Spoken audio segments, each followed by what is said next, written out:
And welcome everybody here to Upsurge Contenders League on this exciting Monday night, where of course we got two teams already starting off 1-0 so far here in week one, going head to head. U.S. Army Esports up against High7. So got a very exciting matchup. Of course, my name is Visions. Joined with me is Switch. I'm ready to jump in towards this UCL matchup. Also, I think our first cast here so far in towards the league. So lots of great things happening on this Monday night. Yep, absolutely. Great stuff happening. And UCL for this night around, which is around the platinum to diamond level, still competitive stuff. Not quite the premier, but we're here with two teams, of course, US Army Esports, High7, and they both want to win. I mean, this matchup in particular does have a lot of implications on who's going to get out of the group. Top four, get out of the division. There's 8 teams in the division. So right now, both of these teams looking to be vying for some of those middle of the pack spots. And it could get interesting based on how the play goes here, whether or not one team is starting off hot, one team is starting off cold. You want to see a lot of progression going into the middle of the season here. Absolutely. And getting that great start is something that I think we tend to talk about a lot with a lot of the leagues that we cast over Switch, for the simple reason is that these weeks fly by. It's just like, it feels like after 2 months you're right there, and those 2 months tend to go by fairly quickly. So it's almost kind of catching yourself a lot of the time in the midway through the season, like, oh, we only got a couple more weeks left until we get towards playoffs, and then the wins become more and more important. So getting things off started on the great foot here is definitely what you're trying to do, for the simple fact that, like you just said, you want to be able to get these wins. You want to be able to get yourself the best seating as possible heading in towards playoffs here. And I mean, we do have a team, US Army Esports, the official team here, that has been returning to Upsurge here for multiple seasons. I believe now this is going on their 5th, so they have a lot of time spent here, and they're definitely trying to prove a point maybe this season to see if they can try and make a deep run. And well, they're off to a great start here thus far. Yeah, absolutely. For the other side around, High7 is apparently a French-Canadian team playing usually lands around their area, but this time around they've entered into the Upsurge League. Expect great things in terms of synergy because they are all local to the area, and apparently they dominate their local area. Not sure if they're going to be dominating Upsurge because it's definitely a different monster in and of itself. You got teams coming in from across North America trying to compete at the highest level here. Trying to compete at the highest level for us on the day. And just to go, a little bit more and further into what we're going to expect here on the day here, Switch. A lot of patches, or big patches, came through. A lot of champions nerfed, few of them buffed here, but a lot of those champions that we've been seeing that have been super OP taken down a notch here. The set, definitely a big one. Just a few adjustable changes. Don't know if it's going to make them completely unviable. They've still been played in solo queue, and likely still going to pop up here on the 9 tier force, and then draft within the pick ban phase here. But either way, definitely some highlights champions to talk about, as well as some unorthodox champions that some of these players actually do tend to play. Yeah, I mean, let's get right into it, because the patch itself did touch, like you said, Set, but also champions like Akali, who's now in a somewhat balanced area overall. You've got a couple more touches to people like Misfortune, like Rumble, Aphelios as well, but those are more minor changes. More than anything, I think the Akali and Diana picks in the mid lane are some of the most influential. Now, maybe we won't see Akali banned as often. We could actually see her rising up in popularity. She even got a hotfix to her damage. So Riot clearly wants her to still be viable. I personally saw someone carry UML last week on pre-hotfix Akali. It was actually a completely dominating performance on pre-hotfix. Now, with her getting even more damage due to the hotfix, I think she is still going to be highly emphasized here in the pick and ban phase. Yeah, I definitely think that's it's like the case, as I'm trying to get myself back in towards the lobby here, but it looks like it is full. So I hope pick and ban is not started here. That is a good sign. So I'm trying to get myself back in, but either way, like you just said, a lot of hot fixes, a lot of changes coming through here for us on this one, for as far as what we're getting coming in. And there's a lot of adaptive changes towards the bot lane, which is something that I kind of talked about a little bit earlier on. Was the big thing about the change of Kai'Sa Xayah being the big carry points of season 9, and getting towards that 3-item spike or 2-item spike to start popping off and taking over games and carrying them out, has now switched towards that Aphelios Senna type of meta here, which makes it a little bit interesting for as far as what we could expect, and just the following of the trend of season 10 here with those a bit of changes. Seeing the Braum now mixed with the Aphelios sometimes over the Lucian due to the synergy. And it just makes a complete meta change here coming through in towards the bot lane, and how some of these bot laners are adjusting. Some are quickly getting on track for as far as what they're expected to keep up towards that high level play. Some still want to stick to their comfort zone here, so it does leave us in that little bit of an interesting spot with some of these players still adjusting and adapting to the new meta change.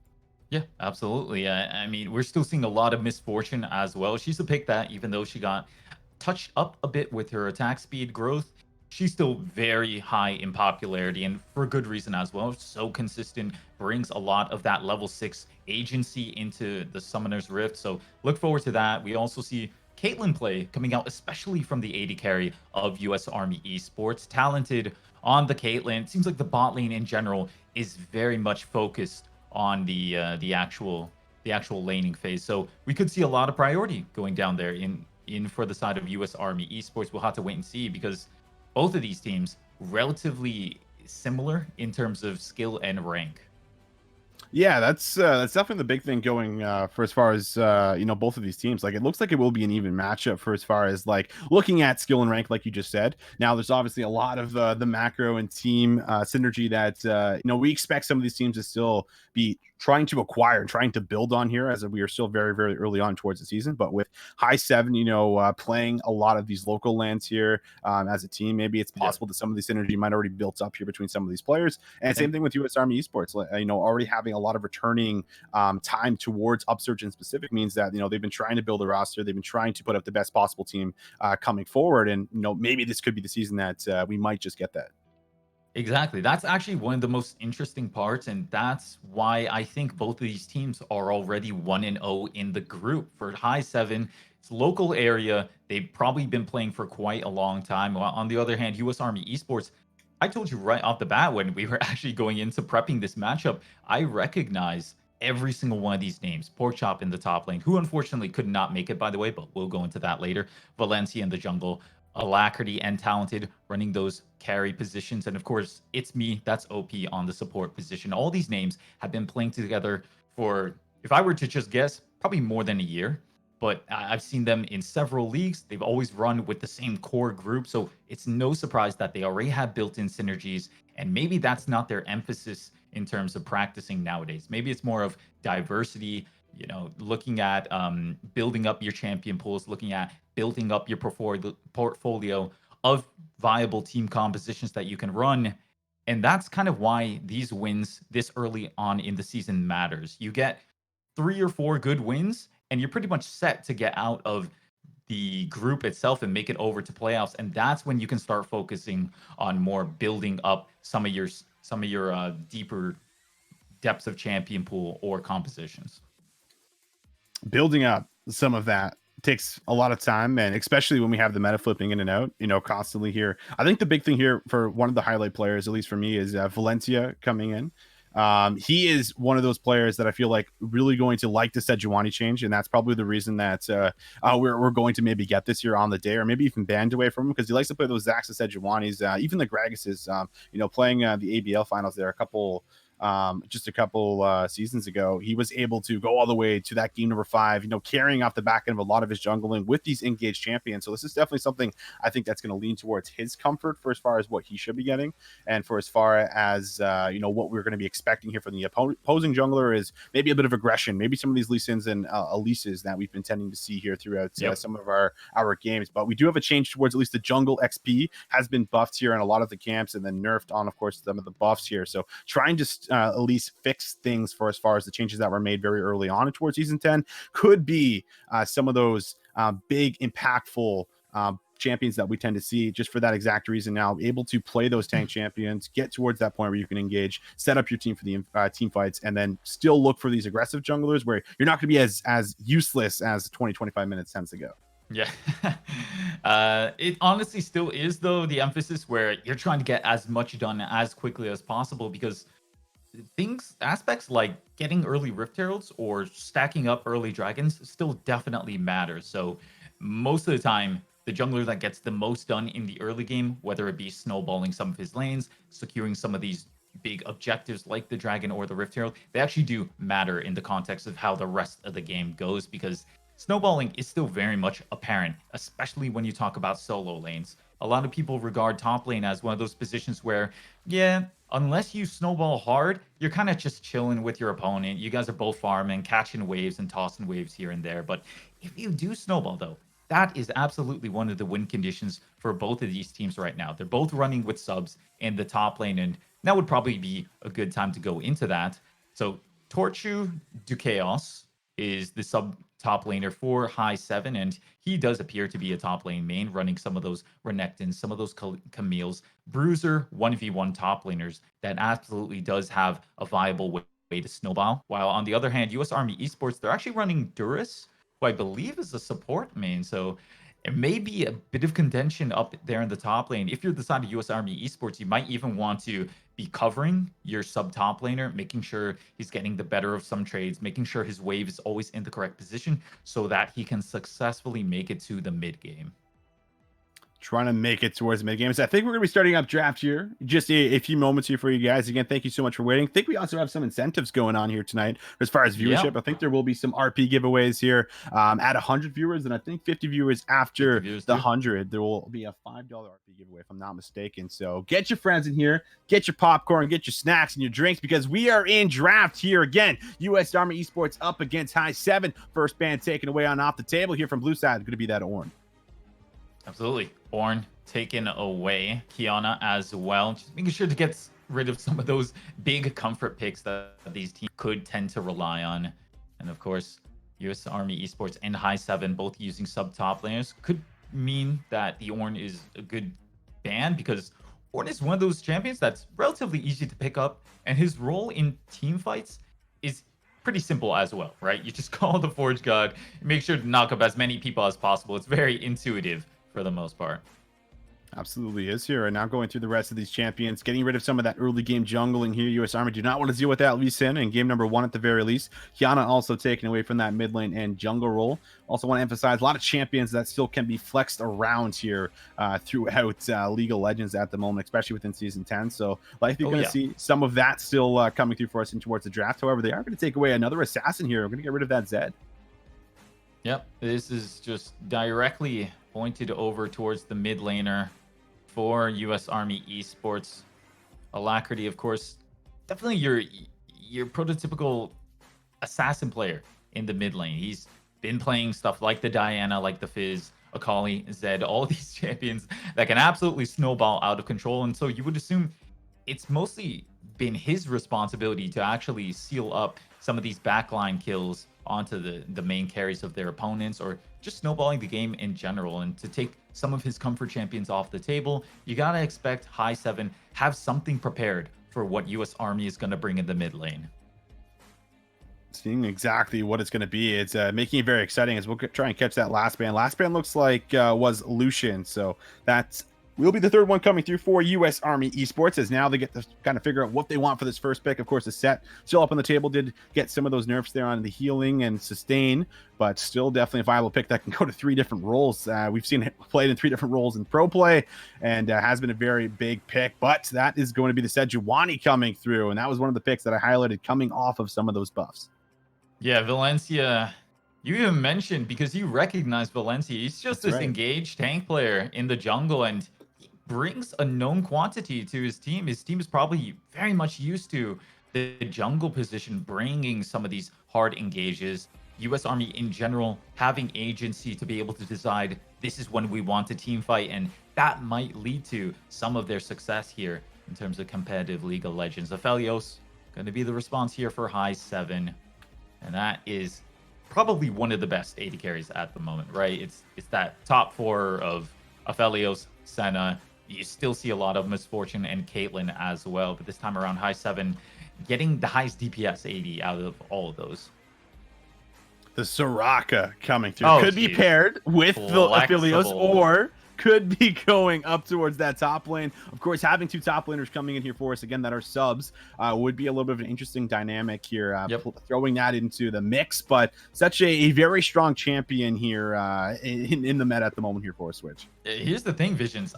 I could actually see if it was going into the hands of US Army Esports, because they have a top laner sub that doesn't actually play top lane. I would actually love to put the Soraka into him, because 1, Duris is a support player. Second of all, he's not experienced in the top lane. Soraka is one of the easiest to get out of the lane phase. But of course, this one did go into the hands of High7.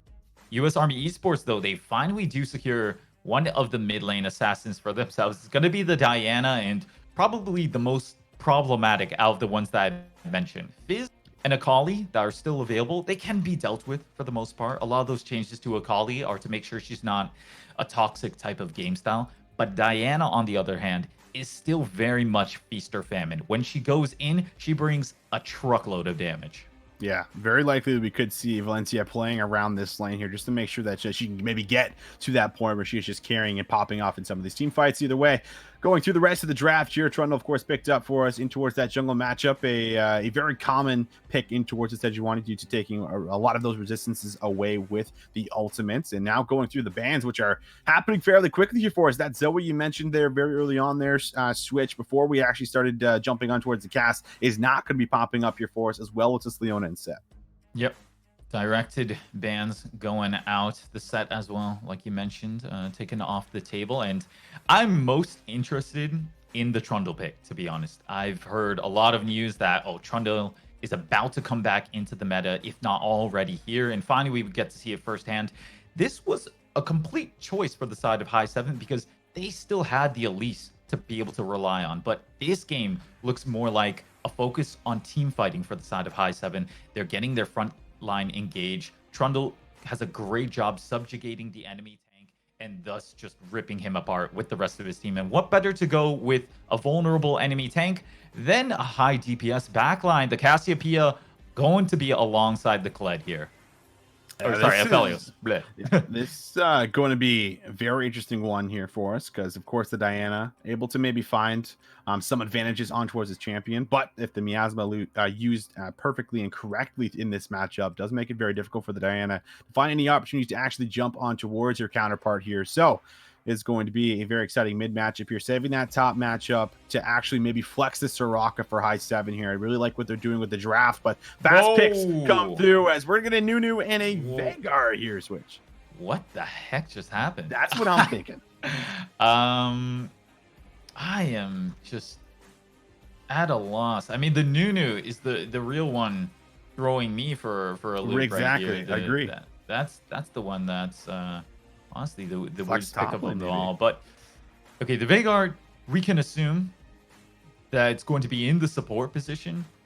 Sejuani could be run in the top lane. Okay, it's actually Yorick and Veigar. So Veigar definitely going to be on that support position, and that's a lot of defense to give your misfortune, right? You want to make sure she's going to be having the full channel of her bullet time in team fights, and the Yorick is of course going to be on that split push duty. And the best part of this is it's a pretty intuitive champion. Once you get fed on Yorick, you have no trouble split pushing at all, and you put High7 into a very difficult situation where they either send more resources than they want to up to respond to the Yorick, or they allow him to push further and further into their base. So could be a difficult situation if US Army do manage to get their top lane into a great position.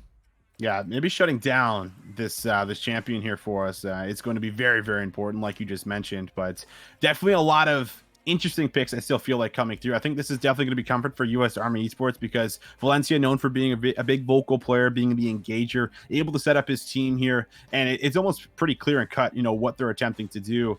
Maybe look for the 1-4 like you just mentioned with the split push here with the Yorick, as well as look for some of these engages here because they have got a lot of AoE. The Diana ultimate coming down on top of the misfortune bullet time here. There's a lot of ways that they can look to combo a lot of this damage, and the only good thing I feel like is the Soraka might be able to negate, a little bit of it for as far as, offering a lot of healing. Because if they don't get on top of this champion, then that's what happens in those long extended fights is you just end up losing them out because you're like, we're bursting them, we're hitting them, but they're just not taking any damage because the Soraka is just keeping everybody alive with the wish, with all of the heals on her W. So it can be very difficult in some of those team fights if they're not locking down this champion. True enough. And right now, I feel like it's going to be a game of cat and mouse between US Army and High7. US Army being the cat, of course, because they have a massive amount of pick potential and level 6 damage. You've got the Misfortune that's going to be ripping through people, the Diana as well. And the catch potential is really here with the Sejuani Veigar combo as well. I'm curious if the support Veigar is going to be running Glacial Augment, but if he is, that's just going to enhance even more the four-man's ability to control the playing field for the most part, applying these slows, making sure that if they don't want to fight, they don't have to, and if they do, they find an easy way to engage. That's going to bring a lot of agency to them, and overall, a lot of leg room for the York to be comfortable pushing and applying pressure. Yeah, pushing and applying. And I do believe that the Vein Book should be the Morgana here. So pairing that with the Aphelios to try and help protect this champion, because I think it's very clear now that, we've seen the highlight clips switch of Aphelios popping off, 1v5ing, do whatever he does, especially when he gets ahead. But it's very clear that he can be picked on in the early stages of the game. And a lot of teams have identified that. A lot of players specifically have identified that and, realize you have to try and pressure this champion, try and make sure he's not playing with comfort, does not have his summoners all the time, and just realistically trying to shut him down, because that is certainly the goal here. But with the help of the Morgana, you can see that the idea here for High7 is to certainly try to protect and offer another piece of the puzzle to make sure that the Aphelios can stay alive as fast as possible here. But with the Soraka and the Morgana paired with an Aphelios and a Cassiopeia, this is one going to have incredible take around the objectives. That's for damn sure. With these champions, they're going to be able to shred the Baron if there's an opportunity where they have control. And on top of that, if they're able to play front to back with the Trundle in the front line here, with all of this damage and all of this healing that can come out, it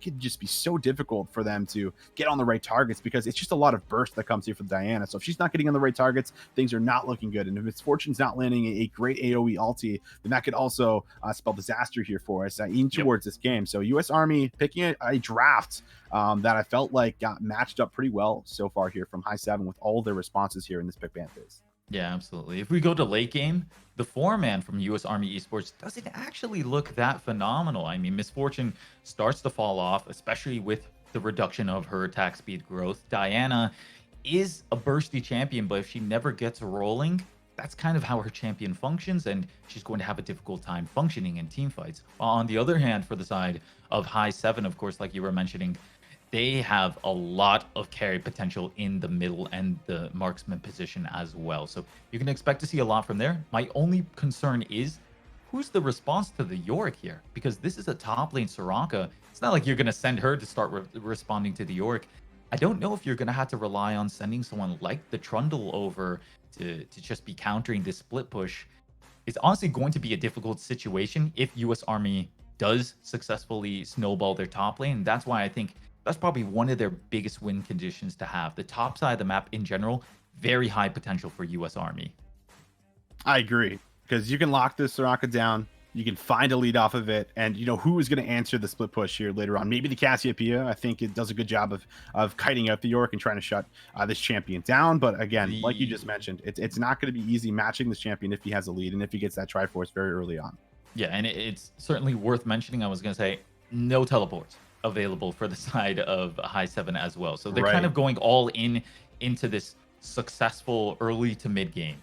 You don't want to see it get to late game, because that York is going to start wreaking havoc eventually. But let's talk about win conditions in general for High7, because like we said, a lot of eggs into the backline basket. You've got the Soraka to counter some of this pick potential that we were talking about available for the side of US Army Esports. And more than anything, I think successfully getting the bot lane ahead for them is going to be a key thing to have, because you get the Aphelios rolling, the Morgana is going to be unlocked, and she's going to be able to counter some of these pick potential engages coming out from US Army Esports. And overall, you're going to be able to have a successful mid game once you get both of those champions unlocked. While for the Cassiopeia, really she just needs to get to 2 items. That's your entire concern there. So Daddy goes deep. My eye is on him, on the Trundle pick, to make things happen in the early game. We know he has relatively good ganking. I know he's been getting buff after buff after buff, all these subtle little changes, more movement speed here, more slowing from the pillar there. Yeah, I haven't seen the Trundle in quite a while, but I have very high hopes for it in general. Absolutely. And before we go to a break, guys, you guys know we have to shout out Konos. If you don't know who Kono is, well, I certainly do, but I'm about to tell you about them. If you're looking to take your game to the next level, it all starts with your peripherals. From keyboards to keycaps, mice, and more, our friends at Kono have got you guys covered. Kono works with the world's best designers, inventors, and makers to bring you some of the best gaming peripherals around. And Kono has been a huge supporter of us here at Upsurge and made very generous contributions to our prize pool. If you need to find a new keyboard and more for your setup, we can't recommend anyone better than Kono. For more information, head head over to kono.store to check out all of what they have to offer. Again, that's kono.store. Kono, go there right now if you need anything. We're going to throw it to a break. Don't go anywhere, ladies and gentlemen. We'll be right back after this.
Welcome back, ladies and gentlemen. It is time. We are here. Week number 2, Upsurge Contenders League. U.S. Army Esports up against High7, both currently flawless thus far, coming off of week number 1. So you know they're both trying to keep that flawless record going. Yeah, absolutely. Both teams here going with just the simple 5-mans. The line of scrimmage, as they do, just face off against each other. So we do have a couple of confirmations on runes. A key one that you actually pointed out, Visions, is it's actually going to be Phase Rush going down on the Akali. Cassio, which definitely does lend to the idea that this Cassio is going to be playing that safe backline duty. She's going to make sure that she stays alive and that Soraka and Morgana have a lot of time to protect her with their spells.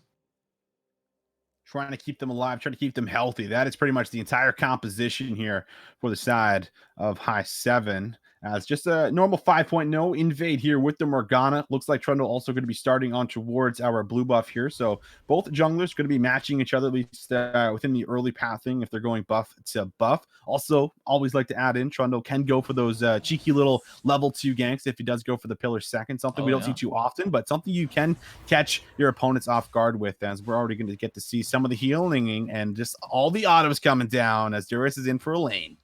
Yeah, it's man, this is gonna be a tough one. I'm not gonna like seeing Duris here in this lane. It's just, you know what it is, because she doesn't actually hurt that much. The thing is, though, it's like a mental toll that starts to take on you, Visions. You're gonna start seeing this through the lane itself, but this is the comparison that I use. You know, whenever, like, for some owners, not me, whenever they have a cat and the cat does something wrong, like they get like a spray bottle full of water and they just spray it, you know, just like a simple spray. And the thing is, like, eventually it starts to wear on the cat. The cat's like, oh, I kind of want to like rip this couch, but if I do, I'm gonna get sprayed again, you know? And it's the exact same way. Oh, Oh, beautiful binding. very nice binding. Ignite already down, talented. Not going to blow that flash. Very nice discipline from him. So he's just going to blow the heal, but you'll take that any day. Flash for heal. A lot of that health now mitigated from that health bar. It's just going to give very early advantage here to High7. Yeah, very nice pick overall. And I mean, just off of my own understandings, I've seen Talented and It's Me at OP here in the bot lane. They seem very heavy on the harassment lane. This time around, going for the Veigar, that's not so much an emphasis on harassment, but more control than anything. You've got decent amount of wave clear. The cage prevents a lot of ganks from actually going through. And when all is said and done, their mid game is fantastic. The Misfortune brings a lot of AoE. Hang on a second. This is a skirmish in the making. Yeah, we'll have to see if the Soraka can cut this one out, but very likely a first blood will be going down. The question is, what team will get it? Silence used there will stun up Valencia. Now he has to kite away in the river as they are on the back foot, and the Soraka healing is enough to make sure everyone makes it out. I don't think any summoners were even used, so everyone's just going to have an idea of where the junglers are on the map early on. Yeah, it's just testing the waters for both top jungle duos over there, as, like you said, nothing blown. We're going to see Duris still taking a heaping helping of damage. Flash banana! Oh! And well, that's the spray bottle right there, Switch. Got him and took him down. And now we're starting to see exactly how this top matchup is going to go early on. So early advantage here for the Soraka, grabbing herself his first blood. TP used back just immediately, though, from Duris. And he's just going to try and keep this lane pressure up. He's got to do his best, make sure he doesn't keep falling behind and giving over these kills.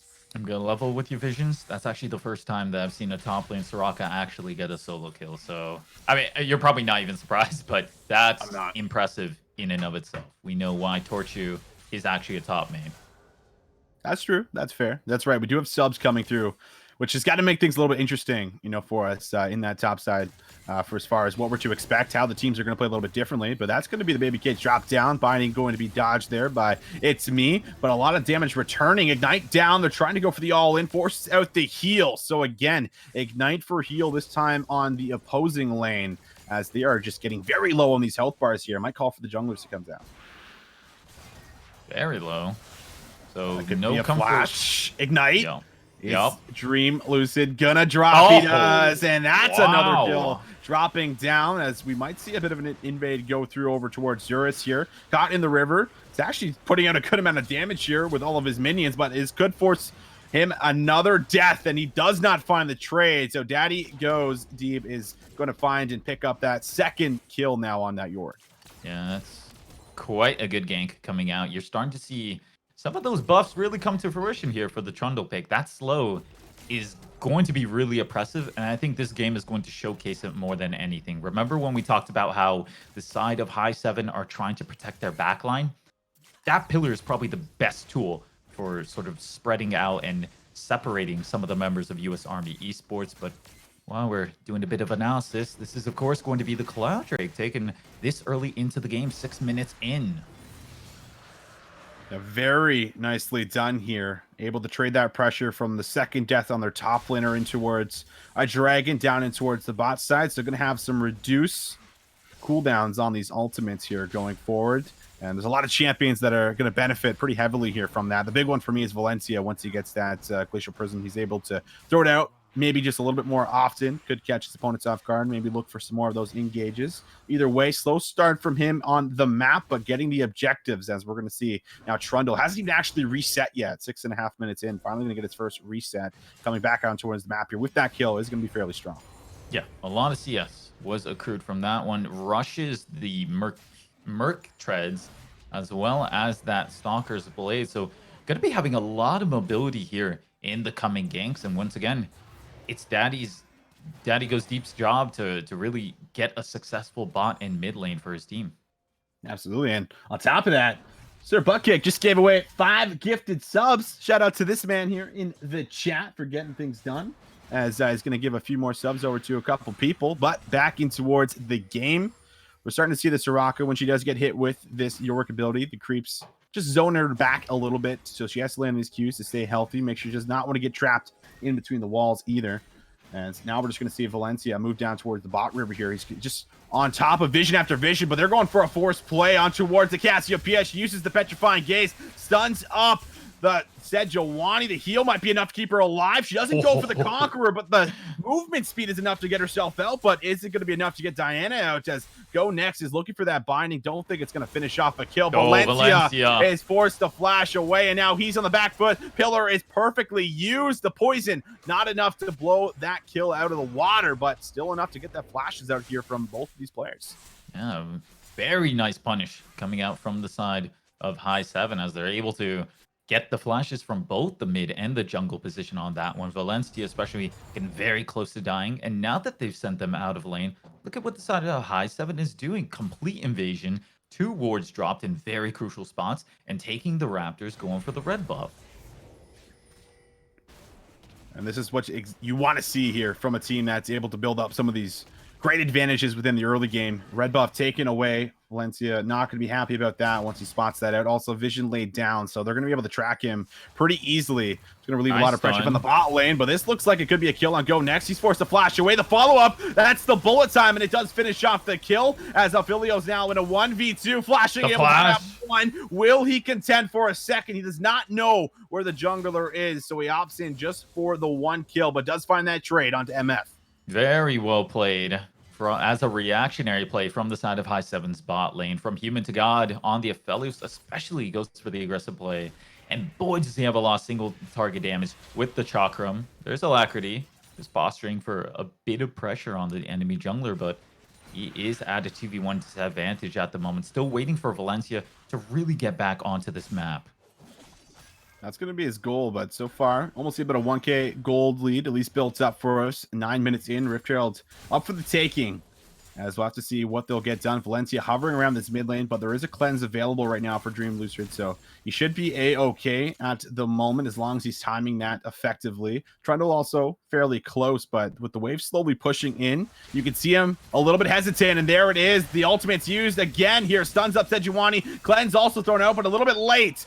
But Elasty already able to find that kill. Daddy goes deep, might go deep on this play. It's a 1v2. He's already used the ultimate. He's got a bit of reinforcements with him. Here comes the bot lane looking for the first kill. It looks like Valencia will be the target. No flash available. Diana goes back in, but here comes Veigar looking for that kill. Finishes them off there with the ultimate. Perennial Burst has so much damage, and they're going to walk away here with a couple kills in the mid lane on both teams. Yeah, the zoning as well to make sure the escape is clear for the Veigar. Just overall great plays from both teams. The quicker reactions, though, in the favor of High7. They rotate their bot lane so quickly to that one.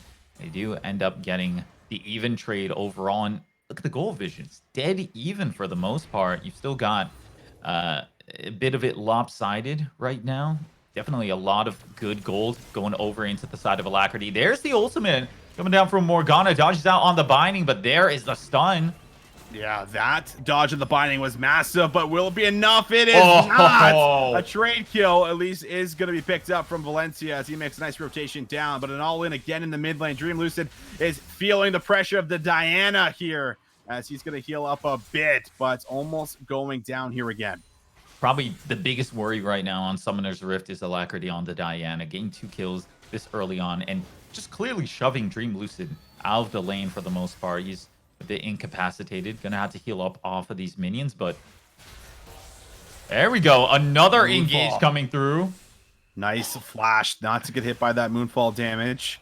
As we'll see some zoning, the second dragon is going to be secured and picked up for U.S. Army Esports. But they want to make a fight happen in the river here. The support is caught out all alone, is going to force the flash out. Binding just barely missing as it trickles past his little wobbling feet, but Veigar makes it out. The present is him staying alive, and that's another advantage picked up here for U.S. Army Esports. Exactly, 2 dragons this early on into the game for the side of U.S. Army Esports. They have just been on top of that timer. And now as Valencia progresses throughout the game, gonna have definitely a lot more weight off of his shoulders, knowing that his team is in a good position to get some of those later souls. Beautiful snare off of that one. Forces the bullet time, but not even enough. Not enough. as we're starting to see the same trend of Go Next just finds himself in his own gank. He's like his own jungler down in the bot lane right now, realizing that when Veigar is not there, hey, I can just walk behind you here. I got the Moby boots to get there fairly quickly, and he's setting up all of these plays here very nicely at the moment. So now we're looking at this one, 12.5 minutes in towards our game number 1. Gold still fairly close for us, but all the objectives going the way of US Army still, and that's definitely a big factor so far in our game switch. Yeah, it's actually been really impressive for Go Next here on the Morgana. This is supposed to be a relatively safe lane. Misfortune Veigar is not susceptible to ganks, but it is when you let the Veigar go run wild on the rest of Summoner's Rift. Now the Rift Herald being started up for US Army. They are being responded to, though, and that's going to be Alacrity zoned out quite a bit. And they do look to contest this and maybe take it for themselves. They have the Cassiopeia to burst this down, but the whole team is essentially here now. 5 strong for High7 as they can force a fight with the pillar. They might just turn for the objective. Valencia close enough and is level 7. So this is a nice binding. And now that's a reset, though, on the Rift Herald. So they don't end up securing it. Smite, I believe, was used there. So this is now an advantage potentially to be picked up for the side of US Army Esports. There's the all-in. The Moonfall drops. It finds a lot of damage, but it's a shutdown that ends up going through the Wish. Keeps everyone very healthy and alive. A double now picked up for the Trundle as they're caught in the river. They're looking for the rest of the kills. They're going down. High7 land another binding, and that is going to be beautifully picked up. They go 1 for 4 in this team fight switch, and now they can go and turn for the Rift Herald. And the side of US Army Esports break their back just to kill the Soraka. They get it, but it costed them everything. You can see off the backside that Valencia preoccupied with the Rift Herald, but never actually got to use his smite advantage to secure it, and picking up the pieces. High7 with a massive team fight for themselves. 3 kills onto the Aphelios, 1 onto Dream Lucid, and 3 more onto the Trundle. And a little bit of a weird decision, I would say, coming through for US Army Esports. They didn't have their AD carry. They didn't account for all of the players on the map here for High7. And you could just see it, with how much time there was with the reset, especially coming through on the Rift Herald. You had to, assume you haven't seen Aphelios in X amount of seconds or minutes. He might just be coming over here to give them that advantage here. But MF at least does manage to pick up that first tower gold for herself. So she does collect a lot of that gold in towards her pocket. Now the question is what is High7 going to do with this Rift Herald to return some of that gold that was given to the MF? Exactly, yeah. That's what we had to keep our eye on the most. The result of that team fight was actually not as big as it would seem, because once again, you had Talented not in that actual fight. He was in the bot lane pushing, and they did manage to get first brick gold off of that. So it's not all terrible for the side of US Army Esports, but they had been set quite far behind, and you really want to avoid getting gold into the Aphelios' pocket. But for now, it's still, once again, the neutral state of the game. Lots of control given over to US Army Esports because of that Veigar pick, and the next dragon up in around 50 seconds. We saw big damage coming out from Alacrity on the Diana, but it certainly was not enough to save that last team fight. Yeah, it certainly was not enough here, but have another dragon coming up in about 40 seconds for us. That's definitely going to be a big talking point, because 2 already secured for US Army Esports. Only objective they lost, of course, was that Rift Herald due to that team fight and having the man advantage in favor of High7. So now we might see a little bit of priority around this bot lane, as they could look to go for 4 straight and secure this soul. US Army Esports might just look for more of a steal, as they're a little bit behind right now for as far as items on the map. But setup coming through right now for Go Next. He's already got the vision laid down. Trundle already pushing that wave, prepping it. So they look like they want to contest this and take this one away here, Switch. Yeah, that's mid-priority for the side of High7. Right and punctual at the Dragon Pit. Stun does nothing. And that's going to be complete control right now for High7. This is the approach from the left side and the right from US Army. And here's the problem. The side of High7 just need to commit to one side, and they get a favorable 5vx. That's exactly it. They're split at the moment. Dream Lucid gets caught in the cage, but so much damage is dropped here from the Cassiopeia. The Soraka is the one that finishes off and picks up the kill. Go Next now caught in the middle of it all, but will go golden for a quick moment. That's a re-engage. Moonfall comes down. Primordial Burst does find the kill, but it's just the support. They go for the all-in. However, it's just a 1 for 3 support for a carry top laner, and as well as a support trade here, Switch. And now they're just going to pick up the dragon. Spread too thin, like too much butter on not enough toast, honestly, for the side of US Army Esports. They were at the left side, above the cliff, at the bottom of the Drake pit as well. It was just completely scattered, and you saw multiple engagements coming out of them. None very successful. The only real success was the Vagar picking up a kill after Alacrity put the damage down, but this push is more than you could have expected right now for US Army. High7 able to take another convincing team fight. And this one's going to cost them pretty big. Now almost a 3K deficit before 20 minutes.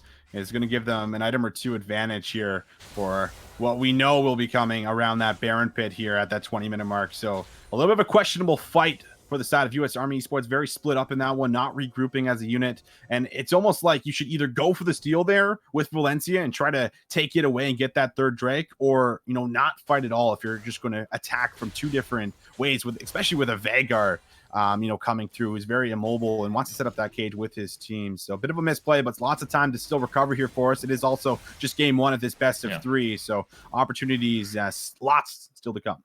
I still have high hopes for the side of US Army Esports. Like we talked about, Alacrity in specific is sort of the biggest silver lining for US Army, but they also have the Misfortune, who is not in a bad position currently. Of course, that Vagar is going to get better with age, and the talking point is always going to be the top lane for the Yorick pick. But this is an aggressive move coming out from US Army Esports. Is it warranted? Not quite sure. Wow. That's a lot of damage. That's all I'm going to say. And also, kind of want to come back towards the facts where, you know, no Conqueror taken. I might have to hold that thought. Binding does land, but no follow-up. Looks like it's going to come through for us. But back towards the top lane, the Cassiopeia not going for the Conqueror, of course, means that she might not be able to heal as much, but she's going to be able to kite extremely well, especially when she lands that Neoxys Blast. Getting the extra movement speed, of course, when that Q does lands is very impactful, but we're going to see it now firsthand. Durst walks up, but he's going to regret doing that here again.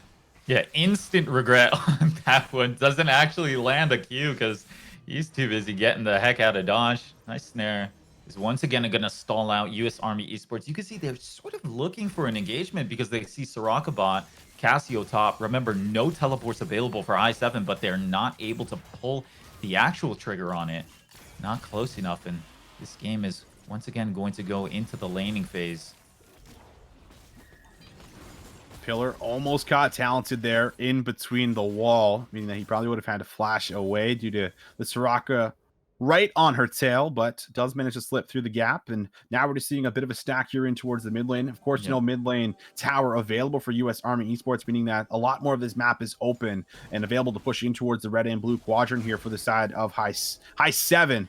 But at the moment, they're just setting up the lane, looking to match. Soraka looks like she's got it in towards the river, but has Trundle there nearby, meaning that it looks like she should be a-okay. Hextech GLP also used there from It's Me, That's OP. So a couple of cooldowns, but nothing going to come from it.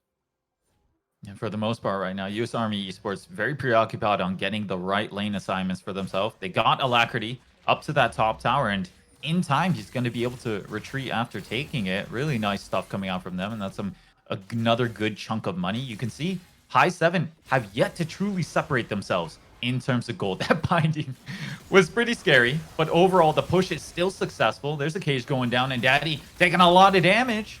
He wants to defend this tower.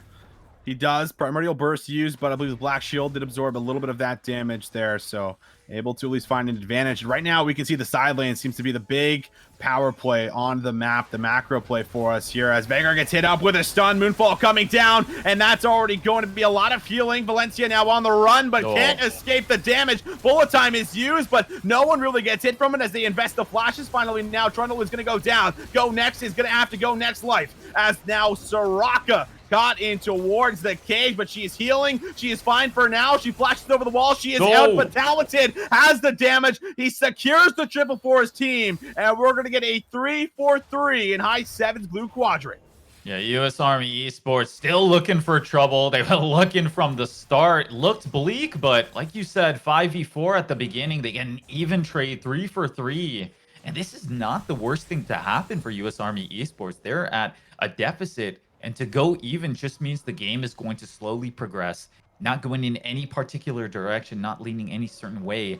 And you've still got the Dragons as one of your talking points right now for a win condition as US Army.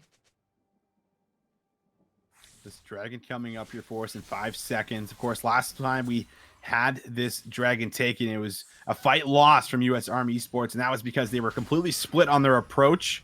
Valencia is a level down here. 2 Daddy goes.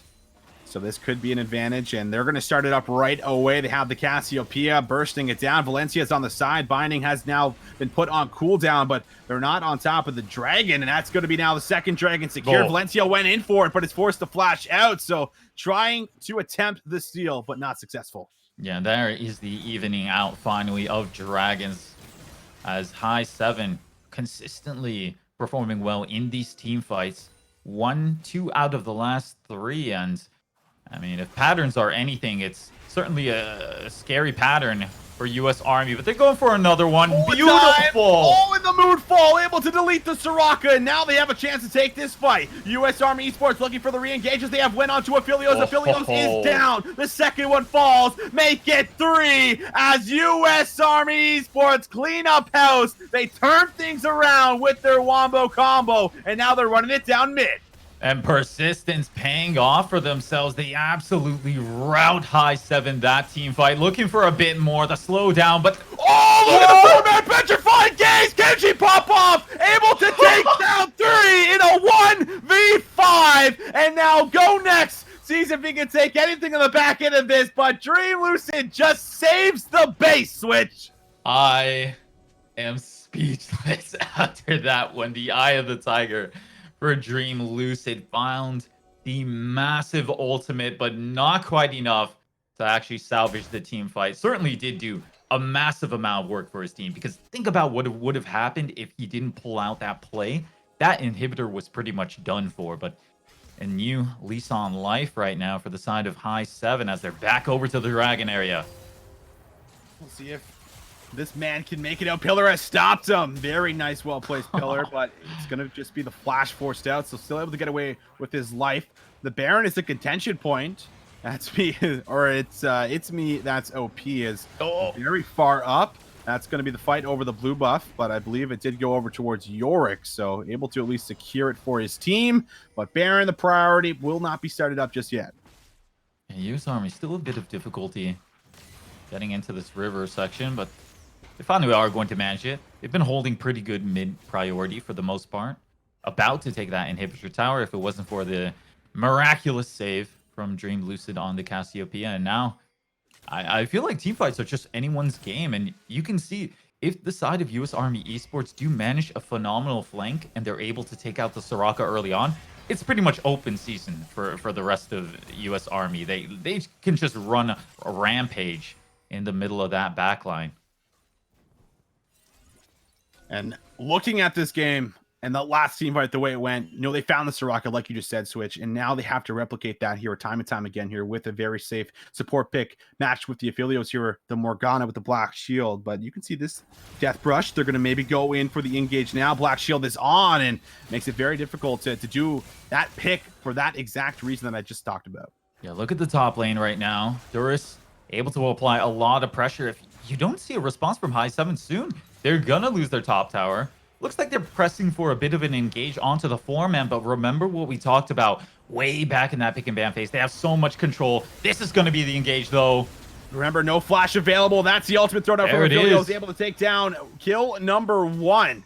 Are they going to press forward again? They try to, but they might just ping for the Baron. Remember how fast the Baron take is. The Affilios, the Cassiopeia, they can shred it, but they might just look to turn.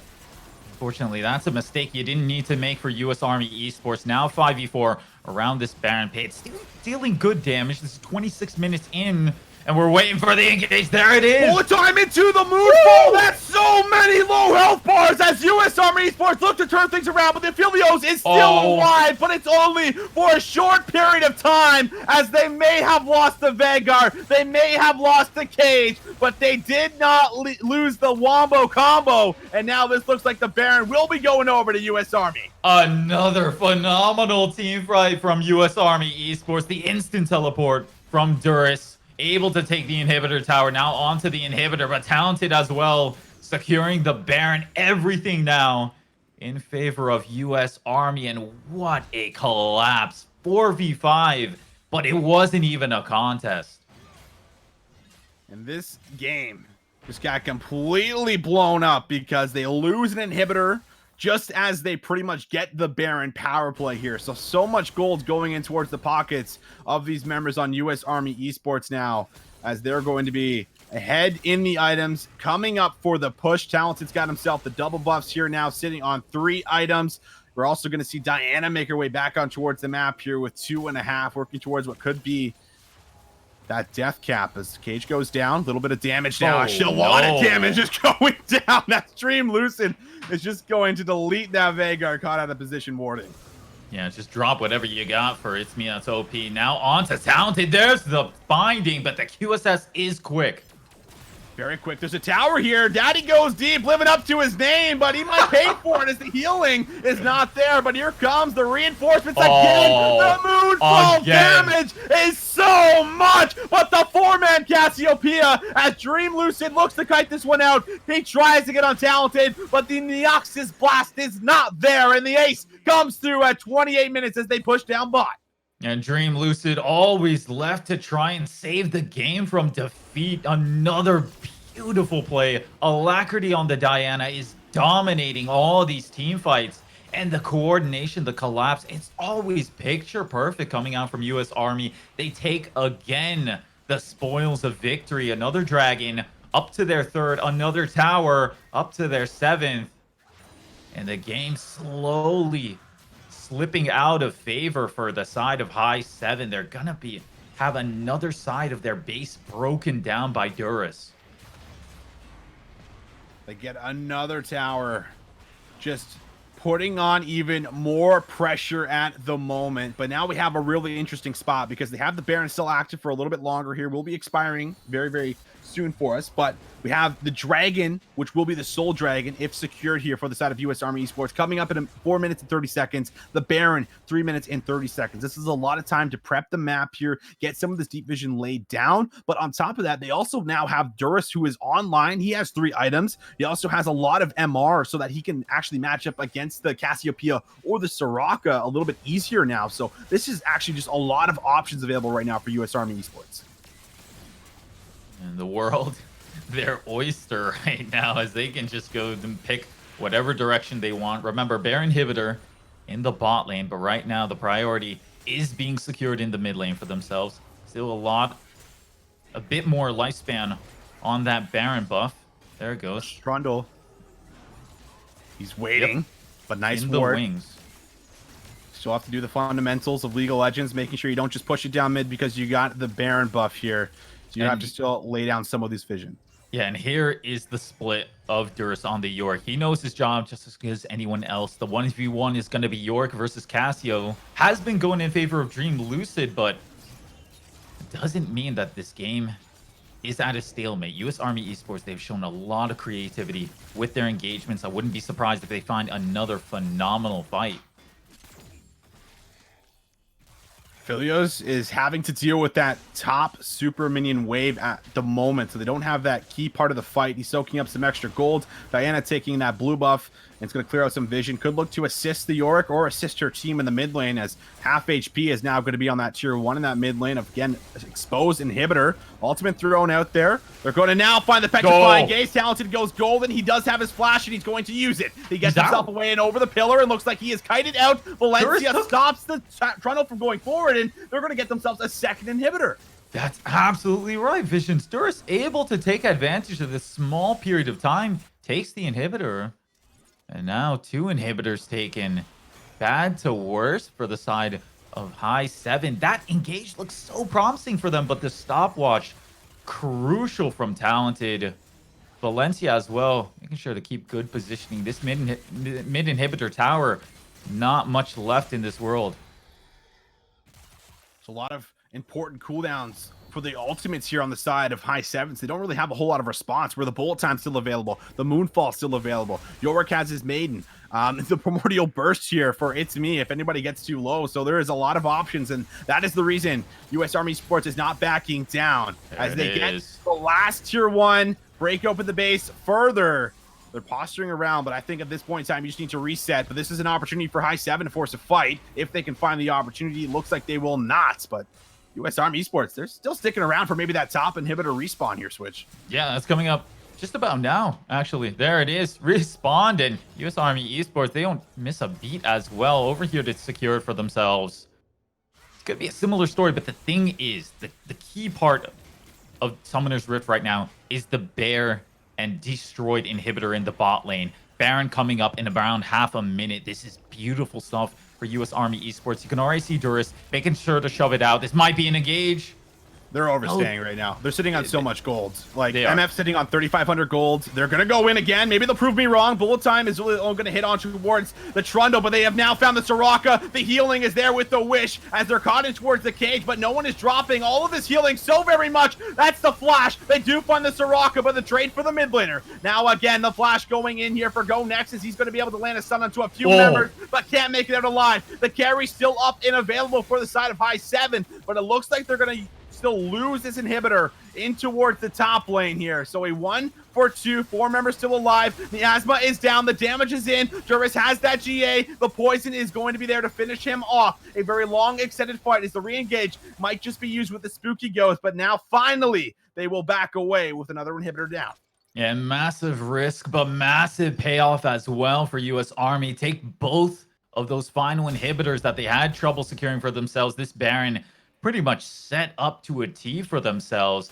Just need to buy a bit of time, let those minions pile in, or maybe not even buy that much, because there's the start. The Dragon, though, going to be traded over to the side of High7. They realize that much, but the rest of the game looking bleak. Watch this back for MF right now.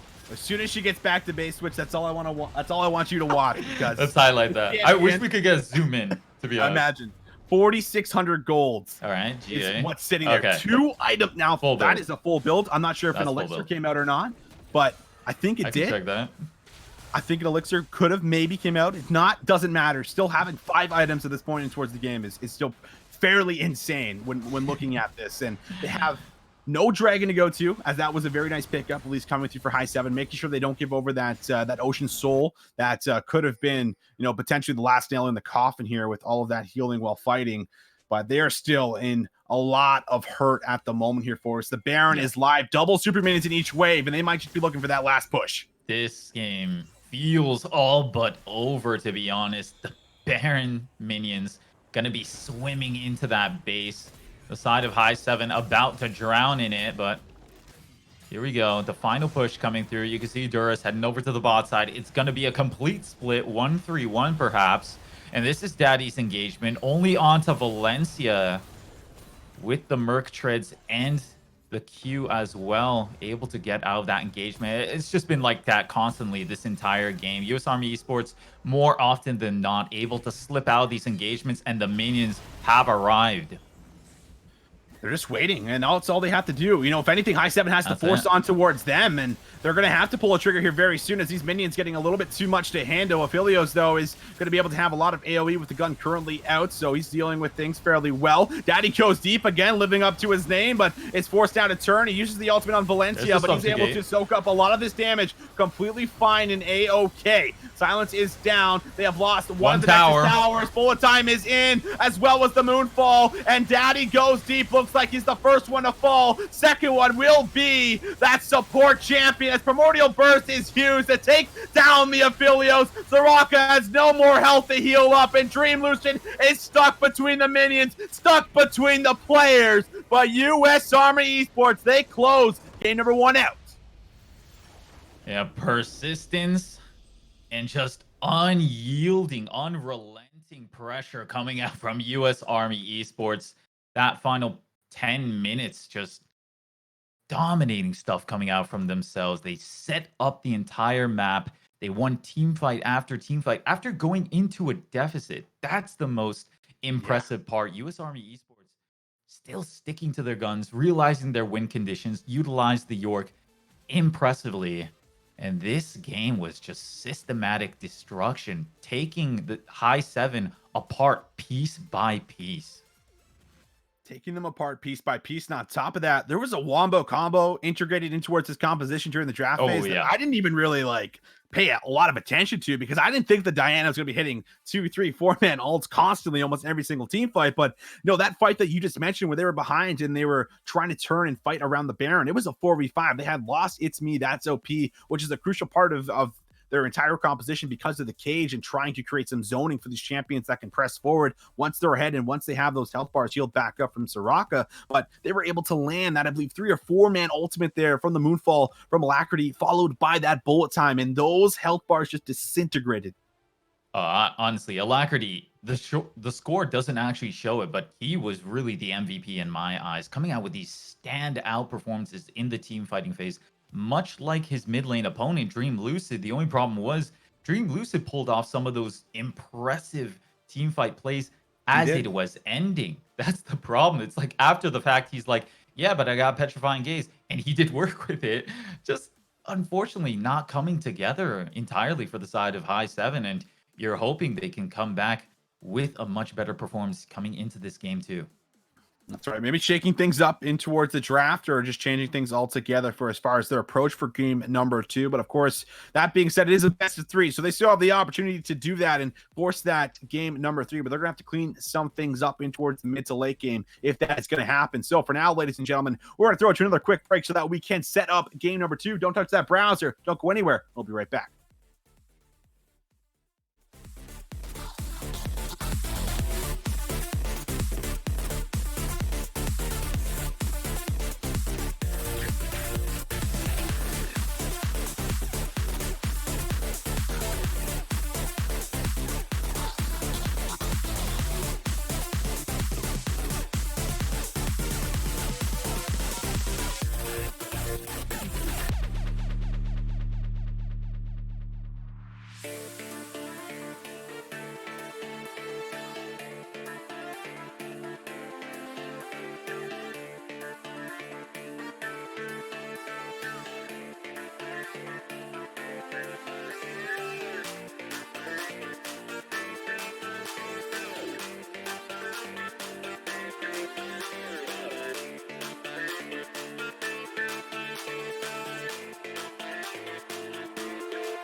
And welcome back, ladies and gentlemen. Thank you so much for the wait as we are right back in towards the action for game number 2 at Upsurge Contenders League, where again we have U.S. Army Esports going up against High7. If you're just tuning in, well, U.S. Army Esports were able to pull the rabbit out of the hat in towards the mid game and ended up pulling off a 4v5 by the Baron pit, aced them, and took the Baron. And from there on out, they were able to close that game out fairly cleanly there, Switch. Yep, that was just straight impressive stuff coming out from U.S. Army Esports. The best part of it, it was a comeback game overall from themselves. They were losing out on the mid game, and to be honest, it makes a lot of sense why they were losing out on the mid game as well. Like they were going up against the Soraka pick, the side of both the Aphelios and the Cassiopeia were really starting to ramp up in terms of damage. But by the end of the game, they played that Yorick pick fantastically. They were able to pick apart the side of High7. And now coming into this next game, I'm thinking that's going to be a point of contention, the top lane in general. By the way, Visions, I do got to clear something up just for clarity's sake. So Durus is a fill player. And I was under the impression that he is a complete support main, but turns out he actually plays a lot, and I mean a lot, of Illaoi, which is almost synonymous. Like that's like a synonym for Yorick to me, to be honest, because they're both almost toxic in terms of gameplay, and they never leave top lane as well. Yeah, that's a fairly good point, because getting that out, don't think there was any bans for it the last game. And if you find the optimal matchup, something like the Ornn, I think has been a really good response with the Illaoi, because Ornn obviously very popular within the meta, was taken away in that first game for phase 1 bans, but that could be, a potential pick coming back in towards the draft here to try and shut down the top laner who did come off of, like you just said, a little bit of a rough lane just due to how that game ended up playing out. Yeah, and that's absolutely going to be one of the big things my eye is on. Second one, the mid lane assignments in general, because both of these players, Dream Lucid and Alacrity, incredibly standout performances from themselves. And I'm very curious to see if Alacrity is going to be given another one of these high profile assassins, or if he's going to have to reach a bit down deeper into his pocket. He plays a lot of Akali, a lot of Diana, some of the lesser popular assassins, but he can still play is of course the Zed and the Fizz. You can see the Zed ban taken away. There's that Misfortune ban as well. Yeah, the Misfortune from last game from Talented was pretty on point with those bullet times there in a lot of those fights. So do not want to have to deal with that AoE ultimate here again. The Soraka also not something that High7, or excuse me, that US Army Esports want to deal with, even though they were able to shut it down and make sure that it wasn't as effective as it could have been. And on the last pick, which I believe was a Hover to Aphelios for a second there, Switch. So I think that will be the ban, but I'm sure we'll get a confirmation here in a few moments. Yeah, a bit of spaghetti on that one, but there's the Diana. Just as quick as the ban got deleted from existence, the Diana does end up coming out as well, this time in the hands of Dream Lucid. Like we talked about, massive performance coming out of him. Wasn't enough to save his team, but this time around, I think Diana is just one of those picks where if someone accidentally gives you gold, you just run wild with it. If someone gives you an inch, you take a mile. Mordekaiser picked up an occasional flex in towards the mid lane, but certainly has made his spot in towards that top lane here. Picked on very early in towards the draft. It means that this could put High7 in a spot where they might have to pick their second solo laner here, or could actually receive some bans in towards that top side for the phase 2. But now we'll see what US Army wants to pair this pick with. It is going to be a Senna coming through down in towards what we would presume be that 80 carry role. Yeah, very much a solid marksman to be securing, or possibly a support. We can never forget the fact that Senna is quite flexible, although they did nerf a lot of the support aspects to her. I believe her souls now are a bit more difficult if you're not actually securing some of those minions. So right now, Senna being hovered as the marksman position, but there's the response coming through for High7, the Xayah taken, as well as the Rakan. So just straight up the lovers duo, just as competitive of a bot lane as it was the last game coming through for High7. Yeah, a lot of analysts and that Xayah maybe not super viable within the meta, but when paired with Rakan, still such an amazing combo, like you just said. As I hear, I'm probably lagging, but I'll let Switch take over from here if I am lagging. Yeah, I mean, still a great duo to have, and the key thing about the Xayah Rakan lane is mostly the Rakan, to be honest. Like, Xayah functions a lot like any other critical strike marksman. Rakan, on the other hand, I love compositions with engage here in Season 10 because you just get a lot of agency to be able to pick your engagements. We were complimenting the side of US Army for their composition last game because it had a lot of such. You were able to choose when you could engage, when the enemy couldn't engage, and overall, they were just allowed to control the game. They left the York to split push. It was just a match made in heaven. This time around, High7 with a hefty amount of engagement with that Rakan. The response is going to be the Ahri pickup here for US Army, and we're off to the second ban phase. Off to the second ban phase. I don't know if mine is fixed. I Yep, hope my you're mic's good. fixed. I do apologize. Canada weather. It's fairly phenomenal down here with all the snow that we got, and currently in the middle of a storm. So that probably the effect. But back to the action. We're going to see, like you just mentioned there, Olaf taken away, trying to pinch out some of these jungle champions here, especially going in towards Valencia, and that is definitely a target well, I mean, it did wonders last game. It was setting up a lot of the engages. It's also a major comfort pick for Valencia, so no surprise that it is taken away and off the table. Well, it must mean the US Army have something planned for their jungle position right now, as well. The Olaf taken away, that one makes a bit more sense. It's just taking a lot of these high priority ones, leaving the last one, quote unquote last one, for yourself. And it's going to be the J4 picked up for US Army. They didn't want to go with the Sejuani this time around. J4, in comparison, bit more damage, bit more early game agency to himself, but still very much providing some of those key team fight engagements. The set not banned away was banned last game, and we are going to be getting it. A massive flex. Again, can't flex it too much because the second pick also has to come through here for High7. But going towards that top lane here up against the Mordekaiser, or going in towards that mid lane here, or excuse me, the jungle here is also a potential pick coming in for this game too. Very curious what High7 are going to do with this one here. And remember, top lane still matters a lot. Okay, there's the Rumble. I'm going to assume it's going to be going into the top lane. Diana jungle then? I mean, it could be flex either way. I feel like the set might likely be going in towards the jungle. I think Dardox played it. I think there's also been some other pros that have pulled this champion out. It's played in almost every single lane. You could probably play 80 carry if you really wanted to with the right matchup. But I think it's likely going in towards the jungle here for us. Yeah, so 80% sure it's either the two options. You run set top, Rumble mid, Diana jungle, or you run Diana mid, Rumble top, and set jungle. It's either the two options, most likely. And now that's going to be the final pick secured for the side of US Army Esports. And it's going to be the Zyra. Definitely a call back to the typical champion pool that you see from It's Me, That's OP. Was running the Veigar last time. This time, still a mage, but it's going to be bringing some of those plants, a bit of foliage to Summoner's Rift, and overall functioning the same way. You're bringing a lot of that control paired alongside the Senna. I actually think that's a great lane to have. A lot of harassment, a lot of sustain as well. Yeah, and that's, I think, the big thing that's been vocalized so far. You know, receiving a little bit of a nerf here in the recent patch that we got. But, you know, the main problem with Senna is that everyone says that she's super easy to play. There's not, you know, not any time we're going to be saying, man, did you see that Senna player, this specific player? You know, not exactly something we hear about, but the champion's so useful, you know, with the ultimate, giving a shield, doing damage, also across the map. It allows you to set up for a lot of plays that you may not have been able to do, you know, but now can, of course, with the addition towards this champion, and complemented here with the Zyra. You know, if those tangle roots are actually thrown out there properly, you're able to shut down the Rakan engage, and you're also able to dish a lot of damage out, especially to a Xayah that needs a couple of items before she is going to be coming online.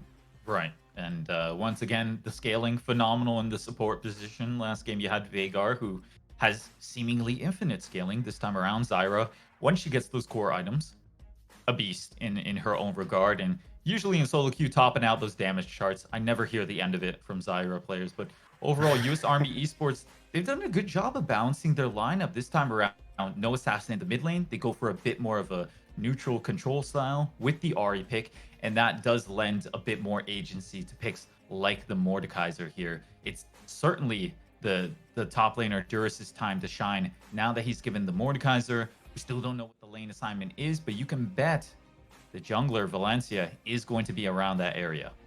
Yeah, likely he will be trying to do exactly what he did in that last game. Set up the engages here for his team, look for the right opportunities. And I think he did a great job of not trying to overforce anything, especially within the early stages of the game. Agreed, He yeah. waited patiently, he farmed up, he got his level 6 in Sejuani, then he started making plays. And he played a lot around the mid lane last game when Dream Lucian was actually on that Cassiopeia here. But it does appear that it might actually, we still don't have confirmation just yet here for a switch, but that Diana could be flexed in towards the jungle here, but could see a last minute trade here as well, as I think they have to the 30-second mark, if I'm not mistaken, to still change things out for us. So this still could be a little bit of a change coming in. But the one thing I want to talk about here for us, Switch, is that there's a lot more engage tools available for the side of High7. I think last game that was where they lacked. They had the entire composition. They had the two supports to try and protect Affilios. They had themselves, two great scaling just carries in towards the bot and the mid lane here. But, it was really just the pillar that was setting everything up. And when they got to the point where they were trying to force engages in the base, you could see very easily and very fast that they were just unable to follow anything up with the secondary engage, where now they have those tools at their exposure. Exactly. Just put into a bad position, and with only the pillar as their engagement method, it really just sort of washed off of the side of US Army Esports. They didn't pay too much mind. A couple times you saw Daddy Goes Deep on the Trundle find the slight pick here or there, but for the most part, US Army Esports, like, they were in control around the back half of that game.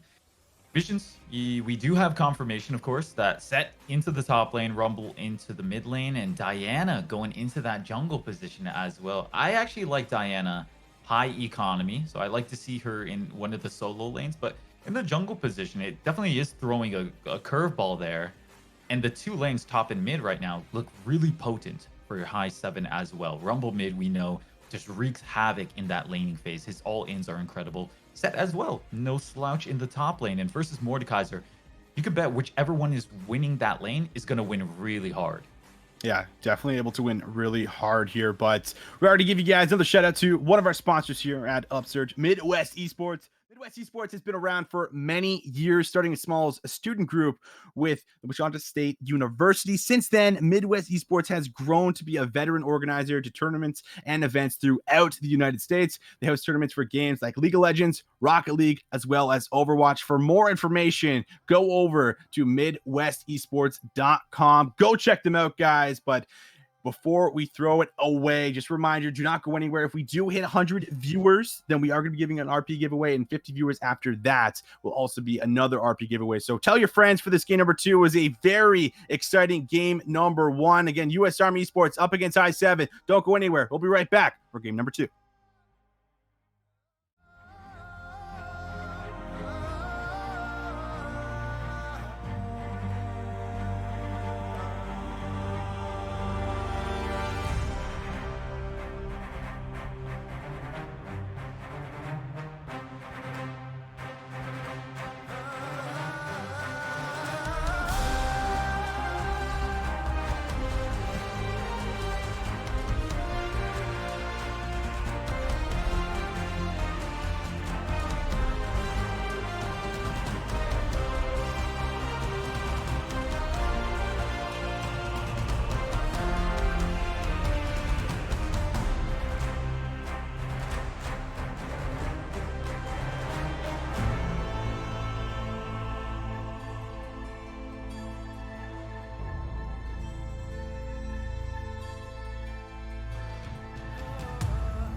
Welcome back. Game number 2 is in. We're going to see who is going to be able to pounce first and try and close this one out. Will it be US Army Esports or will it be High7 forcing the game number 3? We're going to find out very shortly, as there is a 5-man stack right now for High7 in this line brush. Yeah, High7 with the shenanigans coming down onto Valencia.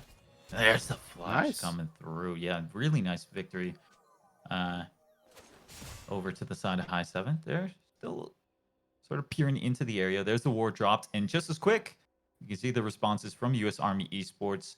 It's me, that's OP on the Zyra, dropping another deep ward down of his own, and that's a trade if I've ever seen one in Visions. Yeah, that was also like really coordinated because the Rumble pushed up. He also started the Harpoon so that he could poke the Ari out and force her to back up there and not take the damage. And that's what allowed them to slip through and not get hit by any of the vision. So really nice level 1 strategy coming through here for the side of High7, as they're going to be able to, again, get that flash off of Valencia and just try and stop a bit of that pressure. As a very nice timed Q with the isolation, I must add as well, lands on towards the set here. So we're just going to have a slight health advantage, as both junglers are going to start on the exact same path here thus far for game number 2. Yeah, well, if you enter into UCL, you come to win. Got to stay on your toes, and there are a lot of small shenanigans going down. Once again, Duris here on the Mordekaiser going to be playing a big role, hopefully, this game, because lots of potential for him to snowball and take control of these team fights overall. You can see a lot of assassins, a lot of bruisers, but I don't see a lot of threats right now for the Mordekaiser, assuming he's able to get ahead. Nice grand entrance. Lance, talented, takes a little bit of damage. Valencia is here. Remember, no flash available, though, so he might be able to go flash off of 1. Instead, actually decides to go for go next to maybe stop some of these engages, but nonetheless does at least get rid of that summoner. Yeah, I totally see where you're going with the Visions, because Rakan is actually really safe in lane. He's got tons of mobility, so getting flash on him doesn't mean as big as it would if you were to, say, get a flash onto a Morgana or a Tahm Kench, but you absolutely take what you can get. And from what we've seen from this series, a lot of quick early game skirmishes seems to be the way to go for both teams. Remember, High7 taking the better of those trades in the very early game this time around. Have to wait and see. Duris right now struggling. Last he's going to find himself a Diana, not the player he wanted to see in the river. Valencia's here, but he's only level 2. He actually goes in, but I don't know if this is going to result to anything. The flash is there from Dream Lucid, as he is going to pick up a little bit of an assist as Diana does find that first blood. Yeah, the HP advantage definitely too strong there for the mid-jungle duo of High7, able to pounce and get one quick kill. First blood for themselves, 600 gold up. And you can see Valencia sort of shoved back into his own jungle. He's got the red waiting, but he's not going to be able to secure that scuttle. That one goes over to Daddy. And the Diana going for an aggressive play. And she knows she can. You know, Valencia is behind on tempo. Could look to steal that buff away. I think she made an attempt, but was not successful there. So Valencia ends up picking it up and does secure his level 3 now, as he is just trying to play catch up at the moment. But while that play happened, Daddy goes deep, was not farming and was not keeping that lead in his favor. So he's now going to go back towards his blue quadrant. Got lots of camps to do. Valencia instantly rotates from red towards this Scuttle Crab here to trade 1 for 1. Could look for a play, but this is a nice rotation from the Lovers duo to make sure they deny it. Yeah, that's quite a bit of EXP. Remember, Scuttle Crab, not one of the recipients of those EXP nerfs that we saw pre-Season 10. And that's going to be a hefty loss for Valencia. Unfortunately, going to have to go back to his Wolves to take any jungle camp and losing a bit of time on the side. Overall, High7, they're still coming out with smart early games here. But the disconnect was, of course, in some of those later game team fights. And with this composition, though, I see them having a lot of success, to be honest. We often put the Equalizer in particular, coming out from Rumble, very high regards in terms of team fight prowess, and to have that too available for yourselves and to be winning out on this mid lane already. He's got 1 assist to his name, Alacrity 1 death to his name, so already speaking to be going into a good direction. Yeah, and the level 6, like you just touched on, that's the big factor, and getting closer and closer to that to maybe start moving in and out here with Daddy Goes Deep, who has already shown that he is again living up towards his name, trying to go in towards the enemy's jungle here, lay down this vision, try and track Valencia the best he possibly can, as he is going to have the upper hand, at least as far as levels here off the bat. Rumble already making maybe some of those movements in towards the enemy jungle. He lands a nice ward here right behind the wolf. So they are doing everything they can to make sure they're tracking this Jarvan so that he can't have that same effect he had in the last game. Honestly, in general, I just love the positioning front to back that came out from US Army Esports last game. This time around, bit of attention put towards the mid side. Valencia's opting for the gank, but not able to make contact with it this time around. There's the Spear's Rush, though. The charm is there, as well as the flag and drag with no flash available. Alacrity just going to be able to move on in with the Spirit Rush and able to even things out in the mid lane. Yeah, that is the kill given over to Alacrity as well. So smart stuff from US Army Esports on the board. Once again, only trailing by around 500 gold, still very much even, much like how last game went. We didn't see one team really break far from 1,000 gold until around the 20-minute mark, but this time around, I feel like it could absolutely turn on a dime here. You can see still a lot of pressure you got to admire from the bot lane of High7. They've been controlling this river fantastically, and they're once again just taking the spoils. It's a lot of damage. That is. Half health for Go Next as he gets caught with that, but a lot of return damage right onto Talented as he realizes the cooldowns are no longer available. So nice play from him to be able to take advantage of that here, as I would say that is a worth trade here for High7, at least in towards the bot lane for now. Junglers, again, still farming up, getting towards that level 6 point. That seems to be, you know, what they're playing for. Same kind of trending towards that last game here for us, but with Dream Lucid having this equalizer available, having the mid lane shove here, this could result in some of these engages coming down in towards the bot lane here, or even moving around, trying to create these man advantages on the map with that very important ultimate we put a lot of emphasis on. Yeah, both teams still really appreciating this lane phase. You can see, especially for the side of High7, they're performing relatively well. A bit of a deficit in the mid lane, but that's shored up from the top lane and the jungle advantage. Overall, still just trying to play out the lane phase for the most part. You're trying to get the right items onto the Xayah as well as the Rumble. That's a nice chunk of damage coming out. And Duris sent back reeling. The last game, we saw US Army Esports put a lot of presence and a lot of priority on towards the early dragons. I like this that. time around, we're 8 minutes in as the trade goes down in towards the bot lane. So we're going to see from human to god have to wrap all the way around his Tri-Brush here, come back in towards lane to group up with his lovers duo. Valencia is going to make another attempt in towards the mid lane here. Oh. Does not hit the flag and drag. Maybe trying to just scare Dream Lucid and try and force out that flash. Duris is going to have to flash away. That is a summoner that he's no longer going to have, and he's feeling the wrath of this set in the top lane right now. Yeah, that's quite the pounding he's taking. Sitting on a ward, but there's the engagement. Charm. We're also going to see the Diana here as they're going to throw down the ultimate, trying to return big. fire. The set ultimate is there. Big. So it's a 1-for-1. Very well played from Talented as he's able to turn things around in his own favor. What a beautifully lined up ultimate. Talented, able to put the damage back down, and that's a lot of time expended from Daddy Goes Deep on the Diana, but not the payoff you were expecting. Even trade. And for the most part, things looking relatively bright for US Army. That top lane, though, still an issue. The punches keep coming down onto Duris, and that's the problem. The W at the end of an exchange really just seals the deal on the set winning out on that one. That's going to keep accumulating as the laning phase progresses. And this Dawning Shadow ultimate, very long cooldown before it comes back up, but man, is it ever effective, as it was really the driving factor and why they're able to turn things around. Again, Talented showing off why that is his name for us here, Switch, as he's looking to continue that carry in towards this game number 2. Duris is forced to come down here to try and get a bit of gold back in towards his pocket, as he's been, again, feeling the wrath of the set here up and towards the top side, down a little bit in CS at the moment, but now trying to come back in towards lane. A little bit of time on his flash, so might be forced to play a little bit passive as this dragon still has not been taken, and Go Next looks to move on in, at least to clear out some of this vision here that they've had on towards the pit. But that same priority that US Esports had in that game number 1, definitely not following suit, at least early on, for this game number 2. Yeah, team's finally now consciously putting a bit of attention towards this dragon, getting the odd ward here or there, but still no commitment. I want to do a little bit of a comparison. As we see almost a 3v3 start to build up. There's the snare. Gonna be the green light.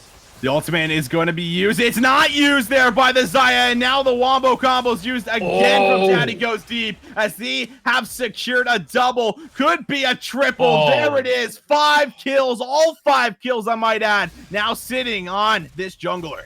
The small advantage given over, and Daddy Goes Deep going hard as well. 5-0 on the jungle Diana. I talked about how I love to see a Diana with a lot of gold in her pocket, and this isn't quite what I had in mind, but it surely is for the side of High7. Big reward for that counter gank. Massive reward, and on top of that, the cherry on top is really going to be that air dragon here, reducing some of these cooldowns on the ultimates, just like we saw US Army have in that first game. And now we're starting to see kind of that same trend I'm going to go back to, Switch, where we did see at least the early advantages and the kills were going down for High7. And then it's when they hit that mid-game point, I would say around the 20 to 25 minute mark, that's when we saw US Army Esports come online. And they have the tools to still get towards that point in time, but they're definitely bleeding a lot of pressure here on the map. Certainly are, and that gank in specific, that's a real demoralizer for me, to be honest. Like, it would be one thing if you just lost a skirmish. This is another gank coming through from Valencia, but doesn't actually pull the trigger. Knows better to not overextend. Like you said, that was one of the pros to him, but still, spending a lot of time in the mid lane, not finding a lot of success. Back to the overall talk right now. I mean, it's one thing to lose a 3v3. It's another thing to give all 3 of those kills to the Assassin Diana, a champ that we know can snowball like a monster, can bring a heck of a lot of damage. There's Duris once again. Beautiful showstopper. Yeah, it's used, and now Duris is forced to run away, but he has no flash. Might just settle. Wow, that's weird. Health bar, but he's sticking around. That might just signal that there's a jungler nearby. He's on the Rift Trail, but Diana's also close, and now he's gonna get pulled back in. Duris might have actually misplayed very heavily here. The flash followed up, and as I say that, he might have just calculated the damage perfectly because he's able to walk out and blow his opponent's flash. I'm just bewildered in general, but apparently Duris, with the 200 IQ, able to get a free summoner off of that one. It only cost him to go back, unfortunately, and that's going to be in a bit of intimate time with the set and the tower up there. We'll see if Valencia decides to take a visit. Yep, going to catch some of that EXP. It's the optimal thing to do, but certainly doesn't feel good to show your presence as a jungler 13 minutes in. And at the moment, the Rift Trail looks like it should be going over. Ari looks to make a rotation here as he drops a pink ward in towards that line brush here on the top side, but it is already secured, already gone down. And very nice pickup here for this snowballing team that is now up about 2K at 13 minutes and 40 seconds in towards game 2. I might have to hold that thought. Quickness is used. That's a lot of damage though on Xayah. She walks way too far up and is forced to back away. And that is going to be at least both flashes also used for the side of Talented, and it's me. That's OP. So overall, I would actually say worth for that engage. Yeah, I quite like that one. Unfortunately, now the tower being pressured. You know the Xayah has to back. Rakan goes with her. And now we're going to see Daddy going to be responding to this push. Okay, there's Alacrity roaming back over to the mid lane. And perhaps a potential play does get called off at the end of the day. Yeah, like you said, no flashes available now for the bot lane of US Army Esports. They're still going for the aggressive plays, though. They know they have priority here. They know the Lovers Duo went back, and they're setting up a play. This is a little bit ambitious, but they certainly could look to get the jump on somebody that it's oversteps here. cheeky. And yeah, you have to assume Diana's going to walk right from her Krugs right in towards the red buff. But this is also shutdown goal, that might add. But now they have opted into actually starting it up as their 4 strong. So they should realize this right away. If they maybe waited a little bit more, they might have got it, but they could still find the kill. The charm lands, the spear rushes in, and the shutdown goes over to Alacrity. Yeah, big payoff, like you said, Vision. Shutdown gold. 5-0 Alacrity does. Whoa. That's an engage, if I've ever seen one, but a flash away just as quick from Dream Lucid. Now the dispersion coming out from US Army. Like you said, big payoff onto the Diana pick. And I don't know who's calling these shots. I want to say it has to maybe be a part of Valencia here, just due to, talking to this player in the past and him having a big vocal spot here on his teams, as we're going to see a double root come through there for the Zyra. But these are just so well coordinated. They're walking in, they're clearing the vision beforehand, and they're setting up for these plays. They get themselves the red buff, they get themselves a shutdown here over towards the Ari on the Diana, and they blow a flash here from Rumble. So they go in, they set up the play, and they come out massive on it, and they actually close that 2K gold lead down to a 600 there just in a matter of a couple minutes. Yeah, really nice stuff from US Army. I think the best part of that was it was a quick call, but everyone was committed to it. You saw the eventual 4-man group up from the side US Army Esports, and that's one of the best traits to have as a team. You make a call, everyone buys in instantly, and this is a bit of a setup. No summoners. Too far up is talented, and this should just be a free pickup for Daddy Kotipu. Still sitting on all the kills, I might add here. 6 kills now. Not sharing the love with any of his teammates. He's looking to carry this one out in game 2. Go next. He's going to go for the flashy engage. This could be very likely at number 7 for the Diana, as that is the Moonfall. There is the secure, and he is just wiping anybody in sight, but Go next sets up the play. All the eggs into the Diana basket. Shelly to have a big impact on this bottom lane tower. Here we go. The 1v1 showstopper. Juris is in a lot of trouble, flashing away. Can there be a follow-up? The W just falls short as he walks out with a sliver of HP. Wow. All right. Well, both of these top laners still 0 and 0, not pulling apart from each other, just in the CS department.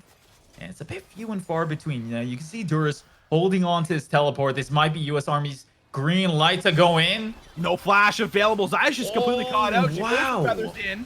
So gets Valencia fairly low. Equalizer also available, so they could still look to respond and try and shut down this dragon play that could be secured in a few moments, but they are not going to make the call. They're going to back away, and that's going to be tied up for Dragons here in the early game. Yeah, and you can see Duras. He knew his team had a very easy pick going. Like you said, no flash on the Zaya available. He teleports back to the lane, and he was on top of the set, making sure the set couldn't go for a TP play over before you even could tell. This is an engage onto Dream Lucid. Nice equalizer. Yeah, he's burning through these players. He's not going to be able to find the kill on Zyra, but still able to finish it off will actually be It's Me, That's OP, with the Ignite there at hand. So nice response. Holding on to that charm, I might add there again for Alacrity, as he's able to just position Dream in the right spot to pick up that kill. Yeah. Valencia now finding prey of his own. Cataclysm down. There's the re-engage, though. Nice flag and drag. Valencia's out. He dodges the grand entrance as well. Juking out Go next. As Alacrity able to return with a good amount of damage there, chunking him down to just about half HP. Duras is caught out in the river. He has no ultimate, and he gets pulled right in. He's trying to do what he can, but finally this man that has been alive for so very long is going to go down to his counterpart. Yeah, bigger takeaway though, finally a kill goes on to someone not named Daddy Goes Deep, which is probably one of the best things to happen right now for the side of High7. This is deep as well. Big pick coming through, but the responses as well. The charm. Oh, that charm. Perfect. So perfect. And that's a second shutdown as well here for Alacrity, as he's actually sitting on a good amount of golds, pretty close to what the Diana actually has here, only down about 600 to her, despite her having 7 kills. And now we're going to see him look for another play. This time the charm doesn't land. He goes for the prediction flash. A lot of damage is going to land on towards from human to god, but they want to re-engage themselves. That's a good amount, but does not find the secure. Talented is caught out all alone. He's burned both of his summoners, and Dream Lucid able to pick that one up freely, as they can even look for the top lane tower. Really aggressive stuff and proactive as well coming out from High7. This does earn them a bit of free time on that top lane tower like you were mentioning. Dragon, not available. The Rift Herald is, though, and that might just be the next big step for High7. But overall, the game still really competitive. Okay. I do want to talk about the fact that almost all the eggs still in that Diana basket. Like, it's good. I don't know how good it is, though, at the same time. Like, sure, the Diana doing a lot of work. That's exactly what you need for a successful team fight. We saw how impactful the Moonfall was, but above all, if she dies, that's when you really have to start worrying for the side of High7. This is an engagement, but nice bait. He held on to that. He yeah, saw the quickness come through right there from Go Next, and he just waited at the perfect time for him to pop the grand entrance, and he just gets out and burns a pretty important summoner here for the side of High7's engage. this is why we like Art. She's such a consistent pick, has that free escape on her ultimate, and overall, I'd take that trade if I were the side of US Army Esports, getting rid of the quickness and making sure that the next time your team engages, you don't have to worry about that as an option for the enemy. But now the Skull Crab, not much of a contention because going clearly in the way of High7 and mid priority, still a big issue here. Oh, this is Dragon coming not up, minute good. 30. Charm lands again, but we're going to see the equalizer drop down towards Alacrity. He has no flash, no spirit rush from what he did earlier. Whoa. But that's actually the Dawning Shadow, way. keeping him alive longer than possible. The shutdown still goes over towards Dream as he's trying to kite himself out, has the help of his support. They might look for the re-engage altogether, but they're finally going to back away and they get themselves a couple kills. Well, very nice pick, and overall, Alacrity getting sandwiched between that river and the mid lane. Goes down for that one. Remember, no Spirit Rush. That cooldown, it's short, but not that short, and that's overall a win. Gonna come through for High7 this tower. Demolish, and just about destroyed.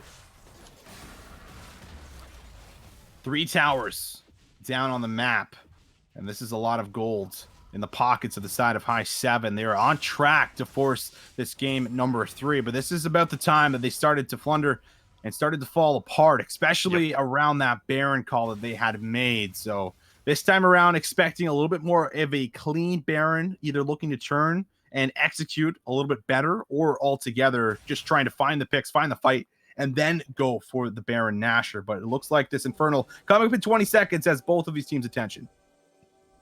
Yeah, I'm going to want to see big plays coming out from the Zyra and the Mordekaiser more than anything. I think this is a big time for them to shine because they both have really promising team fights. It's just a matter of putting everything together. US Army Esports, they did it once. They found the comeback game off of sheer coordination alone. This time around, though, being starved out of vision. They're burning it. Valencia is not even going to go in. The equalizer is just dropped immediately, and that prevents them from even pressing forward.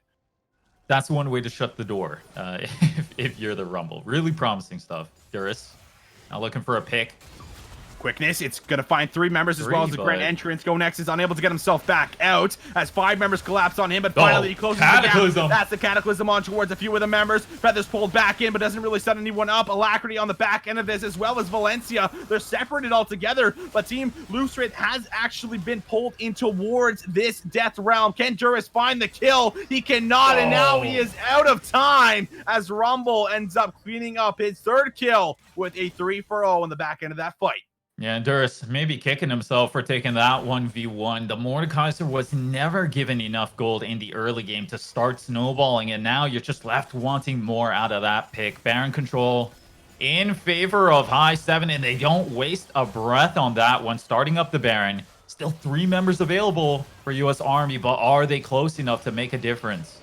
Valencia has Smite, but he is down 2 levels to Daddy Goes Deep at the moment here, so about 100 difference for as far as damage. That's the ultimate, but Valencia is still close enough, but cannot get in towards it, as we're going to see the equalizer here used again. Valencia does not want to go for the re-engage. Spirit Rush used, but I think was just used a little bit unfortunate as he was unable to get over the wall with that first dash. And now the Ignite, not enough. The shielding is there from his support, and that was the clean Baron I was expecting their switch. They have it now available, and now we'll have to see how exactly look to pick apart this map. Yeah, really good peace of mind from the set play to make sure Valencia could not get anywhere near that pit. Not a 50-50 anymore. And overall, High7, big payoff for the small incremental victories they've been getting. Now it's showtime. It's really time to show that you've learned from game one's mistakes, that you can both execute a successful macro mid game as well as successful team fights in the mid game. That's the real test right now for the side of High7. And we're hoping they don't drop it like last game. Oof. Dream Lucid almost walking in towards a bit of damage. Nothing he wouldn't have been able to handle. But we're seeing now the lane assignments as Set is free to push up and towards that top lane. Doesn't have a whole lot of assists or kills, but he is certainly ahead of the Mordekaiser. But at the moment, the Ari looks to be the match against him, trying to shut down that push, as now mid lane is going to be the priority for 3 of these members at the very least. 4, as Diana now backing up her team. Again, has most of these kills, all 10, sitting on 3.5 items. She's going to be outputting damage. Very crucial that they do not let her get off a massive moonfall, but already tier 2 going to fall. Yeah, that's just to gain a bit more ground for the side of High7. They're able to put down the equalizer, get a decent amount of value. This is an engagement. Quickness is in. That's going to be a lot of members stunned up. Showstopper towards the back line. Right Talented has been deleted. Cataclysm now from Valencia as he looks to try and get on towards Daddy. Goes deep, but he has dropped into that Zanyas. He is A-OK. A double now picked up as 3 members total are down. It is just the support. It is just the mid laner left for the side of US Army Esports, and they are just going to have to defend with their lone sums as they're going to watch this inhibitor fall. Yeah, the side of High7, just like the entire game, they haven't been wasting time. When they get an advantage, they push it. When they see an opportunity, they take it, and taking the mid inhibitor as well. What a way to break open this game. 47,000 gold compared to the 38 of US Army, and this is looking like a much taller order, a much more difficult task than the last game to come back from. Yeah, the differences between both games, are almost night and day for us here. Where last time they didn't have a lot of options to engage. It was really just the Trundle pillar that was getting it done for them. This time around, it is showing that they are much more in their comfort zone. Rakan is setting up these engages, followed by the Diana, followed by the set onto the backline, taking 3 members while soloing out Talented. He's got to be a little bit frustrated about that, as there's just almost nothing that can be done unless he builds himself a stopwatch or something along the lines to try and buy time here. But there's a lot of problems. Talking about problems, Duras is caught out in the bot lane here, and from human to god, he is just putting down the damage at the moment. And for Duras, from god back down to human, unfortunately, he is not having a successful game this time around. Not on the split push York duty this time around, sort of falling apart, but there's a pick that actually needed. US Army Esports. No way. Oh my god, he almost gets out, but Alacrity is the there. Damage? Costs him his life. Valencia goes in for a bit of a dive on towards the 80 carry, but currently being kited out. We're going to see the root and the Featherstorm thrown out here again. The ultimate from Valencia locks her in the cage, but it costs him his life. And now Senna, the only one alive, just coming off of respawn, coming back in towards the fight, is not looking good. And High7 looking for more objectives. Yeah, equalizer, just to add salt to the wound on that one. US Army Esports, they pay a high price for that pick onto the Rakan, and now from human to god, looking to be unstoppable in the team fight phase. Duras now picked. He's going to pull one in towards the death realm. That was from human to god. Going to pull him back in, but he walks up too far, and that is going to be unstoppable now for the 80 carry on the side of High7. The second Nexus Tower is going to drop. And, well, ladies and gentlemen, High7, they're sending us to game number 3. And High7, once again, just to reiterate, they don't waste time. They were given leverage. They find the win off of it just as quickly. 28.5 minutes in, and overall, this composition that lended engage to them, they know exactly how to utilize it, and that's how the game worked out so well in their favor. This time around, they were not messing around whatsoever. It was very clear cut what they were trying to do. They got all of the kills on towards their jungler, and they played around that, perfectly, able to grab almost all of the objectives from there. Right now, I think losing one dragon, but all of the dragons going over, securing those Rift Heralds, then grabbing the Baron after securing a one fight in the mid lane was what kind of put that last nail in the coffin there for a Switch. Either way, we're going to game 3. We've gotten to see a lot of champions come out, which means that we can only kind of start to think about what some of these players are going to be looking to take away and pick for that draft in game 3. Yeah, honestly, 2 big takeaways for me. One, on a smaller scale, Diana turns out actually a good pick in either team's hands, which is going to mean a lot of implications for the next pick and ban thing. The next pick and ban phase, sorry. Bigger picture, though, it seems like if you give Engage to the side of High7, they know how to utilize it, and they've proven throughout both games that they can have successful early games. Game 1, it was just a matter of putting it together, but they didn't have enough Engage. Game 2, we see what happens if you give them enough Engage. They know how to utilize it properly. They are great with their shot calling. They are decisive with their engages, and overall, definitely a team to fear coming into game 3. Yeah, both taking a map off of each other after both clearing out their first week games with 2-0. So both teams seeing how they're going to match up against each other in these game 3, week number 2. But again, we're going to throw it to a break, ladies and gentlemen. Don't go anywhere. We'll be right back after this.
Welcome back, ladies and gentlemen. Upsurge Contenders League, U.S. Army Esports up against High7, game number 3. Both of these teams have showed us some strengths and weaknesses.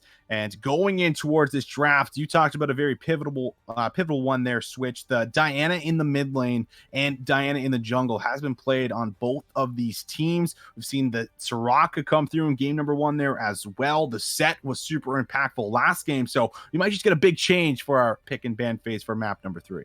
Yeah, absolutely. A lot of other picks to keep in mind as we get right on into it. Remember, set play was actually really good coming out from High 7's top laner. Possibly keep an eye on that one. I liked the Vagar, but it got banned out last game. And when you put the Zyra into the hands of It's Me That's OP, when you put the Senna into the hands of Talented, they just didn't quite look the same. They didn't look as dominant. And you could see a lot of that bot lane leaking pressure over to the side of High 7. They were able to control most of that river vision, gain a lot of advantages for themselves, and as well, quicker to rotate. So they tended to win some of those bottom focused skirmishes. They tended to come out on top and really just funnel all that gold into the Diana. Yeah, and I think another key factor to touch on for our U.S. Army Esports was Valencia did not look as comfortable as he did in that game number one when he was on that Sejuani. Yeah. I think that is probably going to be another likely ban for us in phase one here for the from the side of High 7 to make sure that they can try and keep that comfort away from that jungler as much as possible. Now, I think there's definitely another pick we have to talk about for him, which is the Zac. And Zac has definitely raised in popularity, I would say, here within the recent patches for us. And definitely a great engaged champion for him, which could be pulled out in this game number 3. Either way, we're going to find out here very, very soon as the draft has now started. And well, following suit with that Ornn ban is also going to be the first one taken off the table following game number 3. Yeah, not giving it to the top laner of High 7 this time around once again.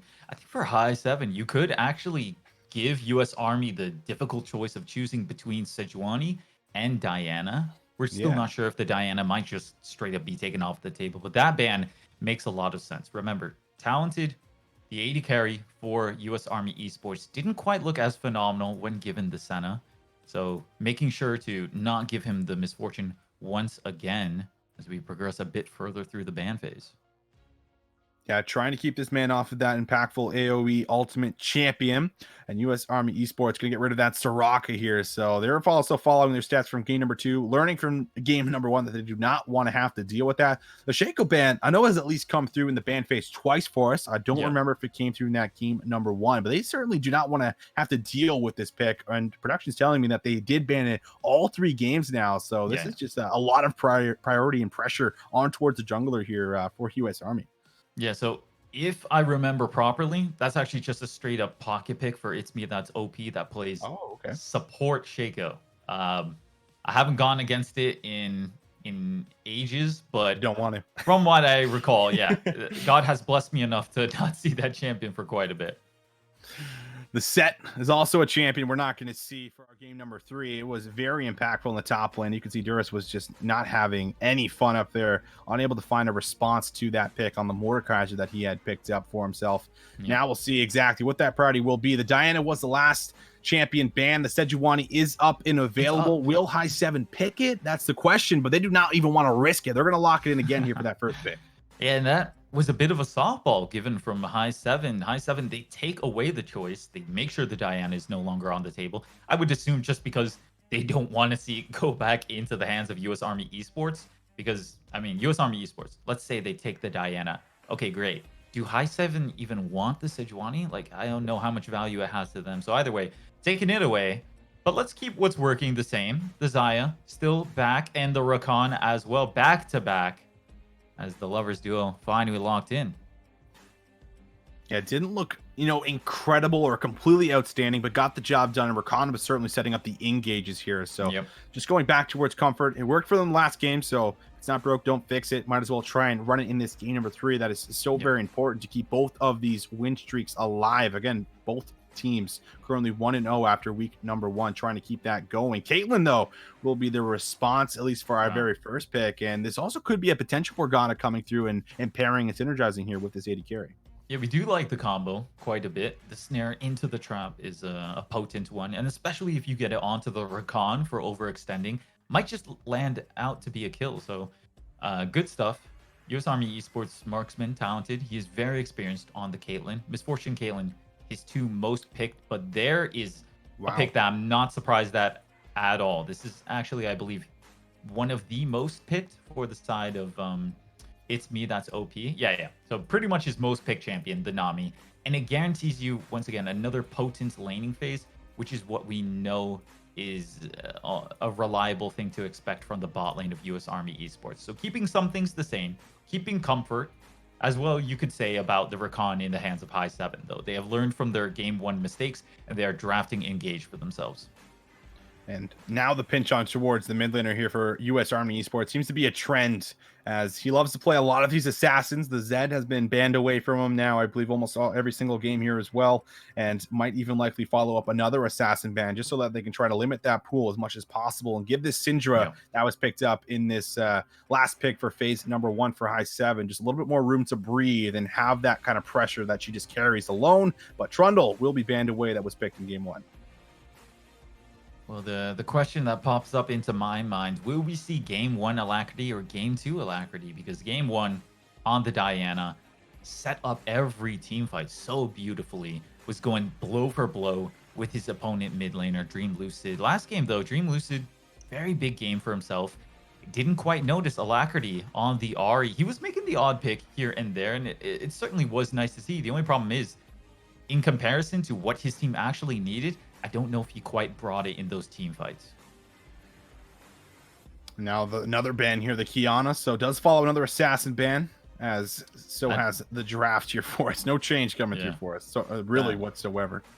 That really only leaves the Fizz and the Akali available if you're talking about premier mid lane assassins. And US Army Esports, I mean, if Alacrity plays it a lot, remember, the side of US Army Esports in general, they have a lot of experience playing with each other. This could just be something that they're used to seeing an assassin in the mid lane.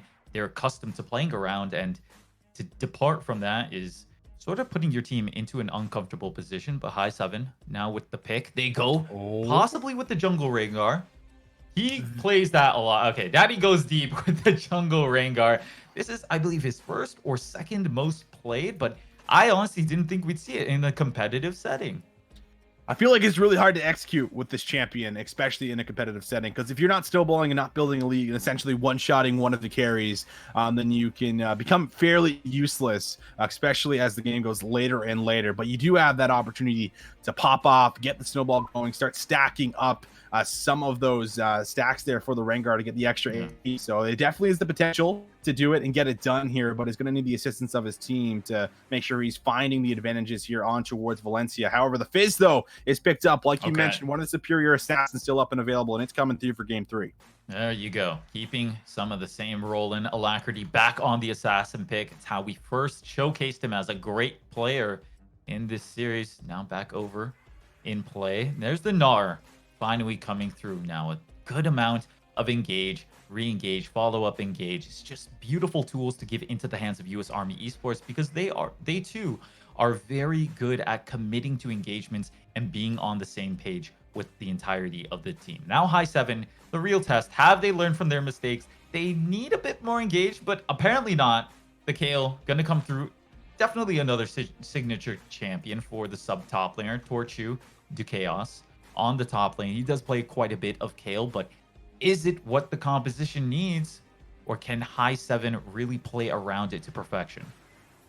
Yeah, these are some of the questions, we're going to have to start asking ourselves here, because this is a composition that has to be executed, I feel like, fairly perfectly, because if there is any room for error, the ultimate's not used on the right person, they aren't able to get the snowball going for Rengar here, then things do look a bit grim. You always have the late game insurance, like you mentioned here, coming through with our last pick for High7 with the Kayle. But there was a lot of options that we have to talk about for US Army Esports here, and that's the big one for me is Valencia's back on a comfort champion.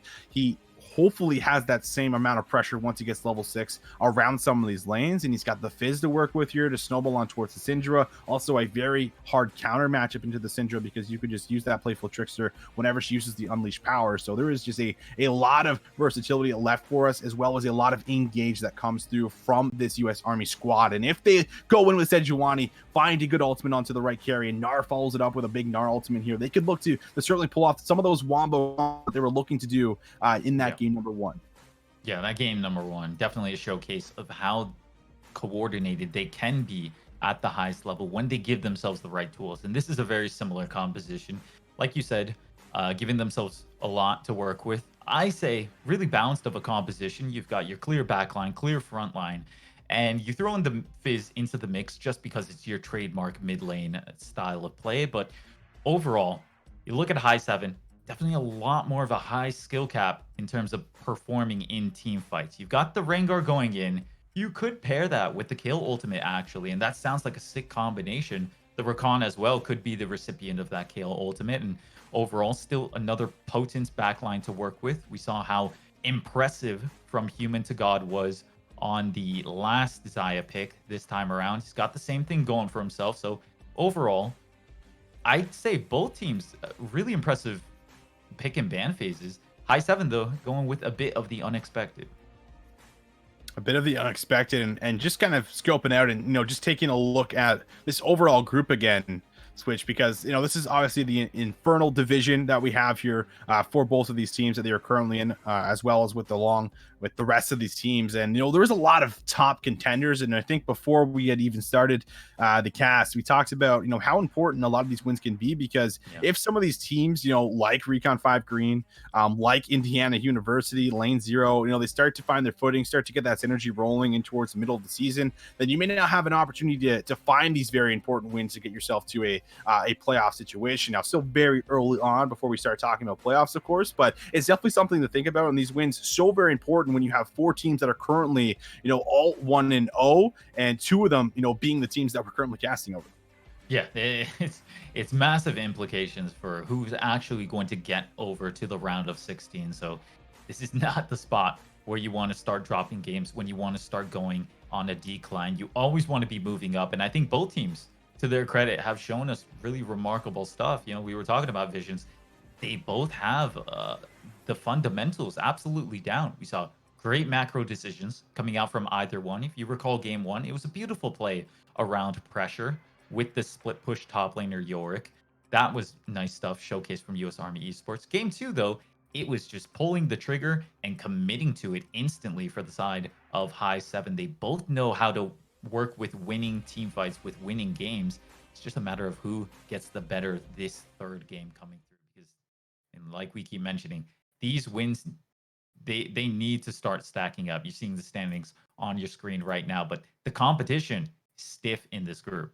Absolutely. And again, every single win counts. So going down to the win conditions, let's start talking about some of these players at the moment, for as far as what they should be attempting to do and what they should be looking for. You hit the big one. Rengar trying to get things done in the early game. Valencia trying to stabilize to make sure his lanes do not fall behind. The Kayle in the top lane, the late game insurance, but have the ability to look for these early engages on towards Kayle, as well as paired here with the Sejuani, to maybe find a potential kill and get Durus snowballing and get him back on track. Because in game number 1, he was already able to build himself up a lead with the help of Valencia, and he took over that side lane, and like you said, 4-1 push was just unmatched. They were unable to do anything against it, especially when the Baron was then activated. He was trading inhibitors for when they were trying to force engages on the mid lane and then not finding anything except for summoners. So I want to see that same game 1 Durus, at least for me, on the side of US Army Esports, as well as that same game 1 Valencia here, now that he's back on this comfort champion. Yeah, absolutely. You're just expecting that much from 2 of these players that brought a lot to game 1 and were almost missing in game 2. Albeit the mid-jungle duo from US Army was active, they didn't quite find all the success that they were looking for. If you recall, Valencia especially taking a lot of trips to the mid lane, but not a big payoff for what he was investing into it. In the top lane, I mean, unfortunately, it was just Durus not finding any ounce of success versus the set. He got out of the lane phase. Same story, actually. No ounce of success there, as Mordekaiser without gold doesn't function quite as well as you would like. But this time around on the Gnar, I think if he is given a good lead, he can go toe-to-toe with the Kayle. Even in terms of auto attack for auto attack, they both perform well with around 2 to 3 items. So I could see that going even for the most part. The bot lane, though, that's where I see a lot of contrast. You've got the Caitlyn Nami. This lane is engineered to be successful in the lane phase versus the Xayah Rakan that we saw last game. It's going to be a battle of the bot laners down here, and I'm excited to see it. That's right. A lot of effect happened in towards that bot lane. That's what led towards you or High7 actually finding some big advantages here. But before we throw it towards a break, you know the drill. Shout out to another one of our big sponsors here at Upsurge, Sector 6. Sector 6 Apparel is leading esports apparel company, providing an on-demand printing for groups of all sizes. Sector 6 Apparel designs comfortable and stylish for professional esports organizations and collegiate programs, as well as your very own Upsurge Esports. So if you want to premium esports clothing and would like to support us at the same time, head over to Sector 6 Apparel at sector6apparel.com/collections/upsurge-esports. Once again, that's sector6apparel.com/collections/upsurge-esports. Check out Sector 6 if you want some apparel today, as they are a big sponsor here at Upsurge. But that's going to be now. We're getting ready to jump in Game 3, so let us know in the chat who you're rooting for. Is it US Army Esports or High7 that's about to take this? We'll be right back after the short break. You don't want to miss game number 3.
Welcome back, ladies and gentlemen. Game number 3 is here. U.S. Army Esports took game number 1. High7 just responded with a very quick game number 2, pretty much securing the Baron and able to secure and take the game from there. But we got to pause. All of that hype built up just for this member to figure out, as it looks like he is having a little bit of lag in the top lane here for the side of High7.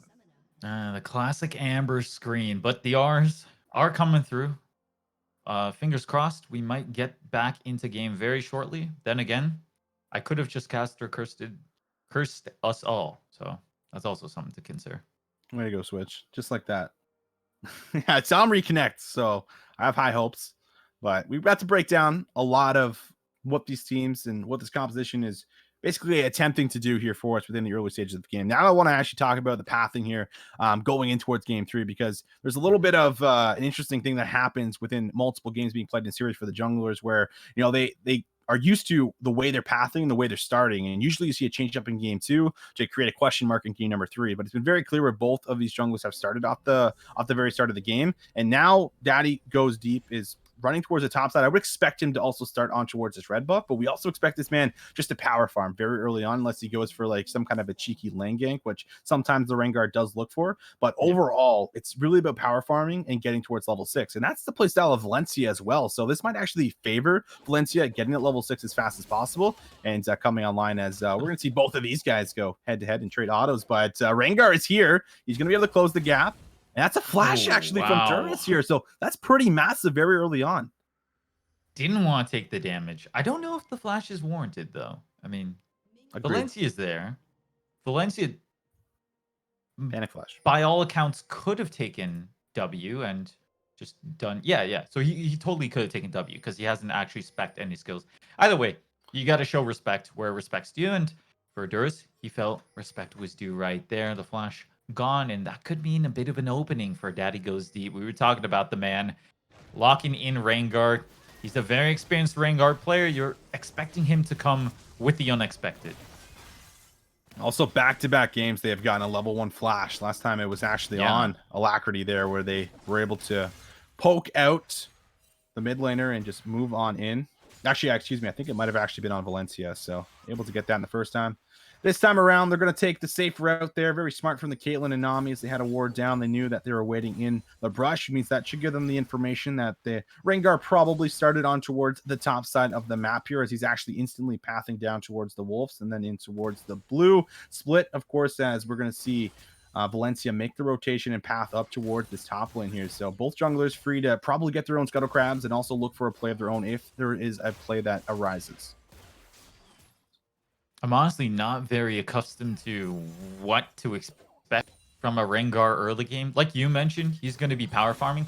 I don't know how he feels about just being in the river constantly, because the brushes are few and far between there. Nice trade from Talented. The shield did get a lot of value, but overall, you're just keeping the pressure up for the Caitlyn-Nami duo on that one. You can see the auto attacks flying on down. Level 2 secured quite early on, and that's the control that you are missing in game 2. You're hoping it's going to stay consistent here for US Army game 3. Yeah, in this lane, we talked about it a bit during the break there, but we talked about how the Caitlyn Nami want to be pushing up and trying to get some of this tower plating, chipping away at the health bars here from both of these members. But the Rakan offers you great engage, and of course paired extremely well with the Xayah, as we'll see a lot of damage on Dream Lucid, as he is going to have to back away. Rengar is here, lands the root. No. This could very likely be a kill. Alacrity flashes away. The Q is not enough, but Daddy Goes Deep. Could look to flash in the brush, but he is stopped instantly by Valencia, and Alacrity makes it out there just barely. Valencia with a savior for Alacrity right there. And Alacrity edging out of that engagement. Very great stuff from the side of US Army Esports. And they go for an even trade as well. Actually, slightly positive, because both the mid jungle from High7 blowing their flashes. Yeah, 2 for 1 for as far as summoners. So yeah, you'll absolutely take that there. Alacrity, I believe, healing up due to that corruption potion. Yados, of course, not going to do as much damage. He could look to turn if he has the E. Ignite is down. That is Fizz damage, ladies and gentlemen. Will he survive? The autos, of course, not doing as much damage due to that passive. And he is going to find a first blood and a solo kill. Holy moly, someone clipped that. That's actually clutch coming out from Alacrity. What a turnaround play. And you're seeing the unexpected arise from both sides here in game 3. This is going to be a heck of a game. And not only is it an early lead for the mid laner, but it's also a Fizz. And it feels like when a Fizz gets an early advantage switch and he starts snowballing, it's like that 400 gold that he just collected is actually doubled for some reason, because that champion just feels like he just runs away with a lead, and now he has the opportunity to do just that. He has already got a head start on that one, Alacrity, with the moves. I mean, we know why this guy plays Assassins now. Mechanically, he seems top of the line here at UCL. Now for the rest of the team from High7 to respond. Does that mean Rengar has to spend a bit more time here, especially around that level 6 mark for Fizz, because we know how potent that can be? And the Rengar not having access to his flash is actually a very big problem, but he is going to find Valencia in the river as Valencia tries to go toe-to-toe with him. The Aftershock is now going to be procced, but he has to flash away.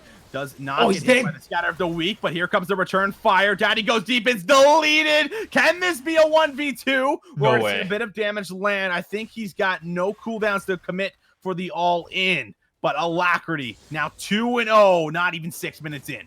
I take that trade every single time. Give more kills to Alacrity. We saw how well Daddy Goes Deep used it on the Diana pick. This time around, flip side onto the Fizz. And you're seeing as well off the back of that engagement, quick rotation from Talented and It's Me That's OP on the Caitlyn Nami. This is exactly what you've been wanting for the side of US Army Esports, and they are delivering thus far. Gale's walking up, has the ultimate available here. This? And I think the Kale's going to win this now. The flash is available. There it is, right on top of Duris's head as he is taken down in that top lane, even after having that flash back up with it blown early, but not enough to escape the Kale with brutes. Yeah.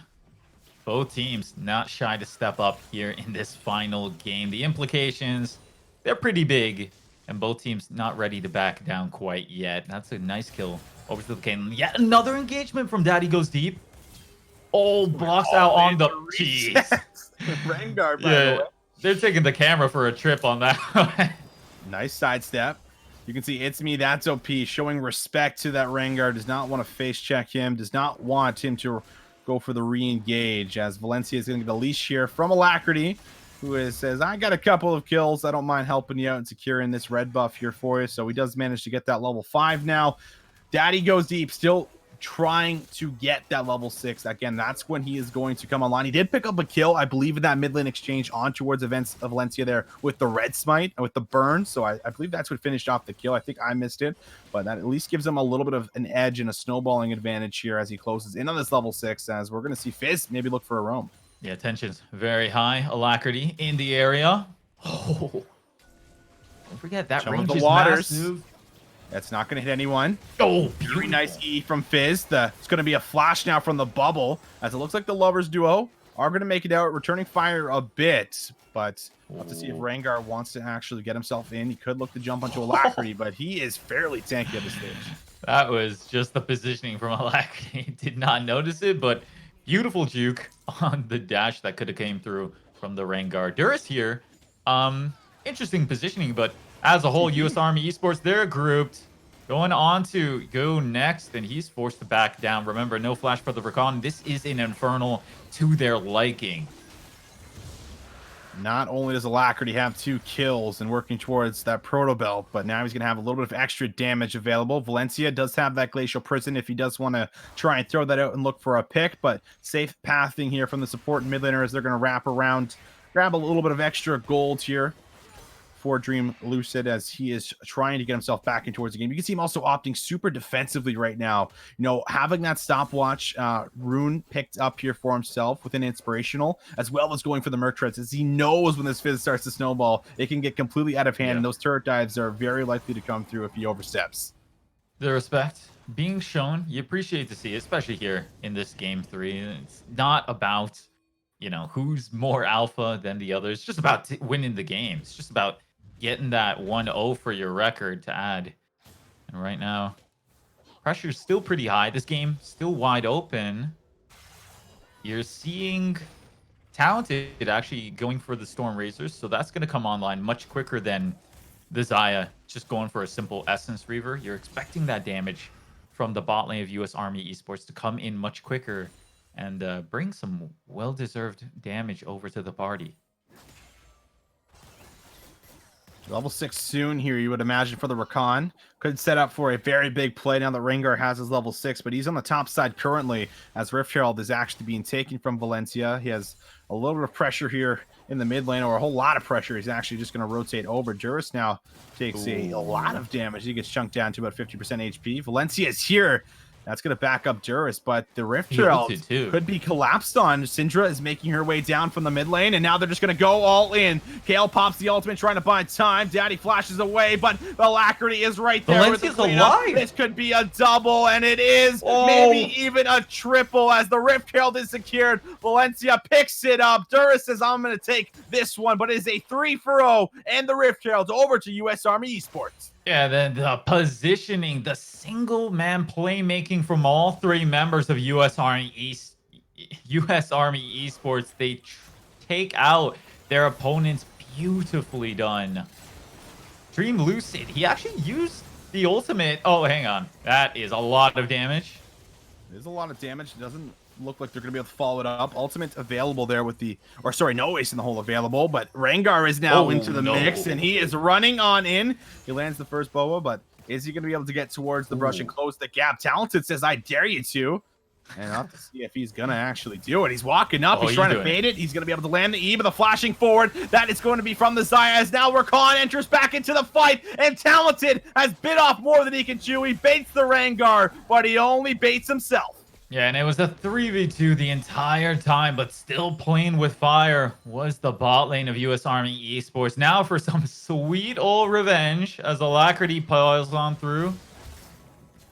That's a nice gonna bait. be a nice escape. So they're going to have to sacrifice from human to God. Whoa, whoa. No, he's good. He's good. For a second. Maybe. No, it's Fizz. It's Fizz. He's got 2 gap closers there, luckily, so he's going to be able to still get on top of them. Does a lot of damage and picks up his 5th kill of the game. Yeah, 5th kill. Tell me about another assassin that got 5. There's Duris on the ropes again. Get out. No ultimate available. Directed camera doesn't even care because he knows he's out. And he is going to be able to find a 2nd solo kill now here in this matchup. I always underestimate Kale in the laning phase, but boy, does he pack a punch. And against a Gnar, beautiful stopwatch. Very nice, but is it even enough as this Fizz still has so much damage built in towards the kit? Rengar responds, but jumps on the tank, and Valencia says, I'll be happily able to tank this all up, and Alacrity goes back in. He is stunned up, locked in place, and now Rengar falls for the 3rd time here in this early game. Yeah, the delicious pick from U.S. Army Esports. A lot of value out of the stopwatch from Dream Lucid, but not near enough to win out on that 3v3. Remember, Alacrity is a monster already this early into the game. Protobelt at his disposal. So much mobility, so much damage. This is the tower being attempted, but it's going to wash off. Rift Trail is still available for Valencia as well. Picks up in that 3-0 fight in the top lane river there just a few minutes ago. Opts not to use it in this mid lane. Is going to hold on to it for a different play as Syndra is forced to flash, and you can just see it. She just barely oversteps, and she is just immediately punished here by this Fizz.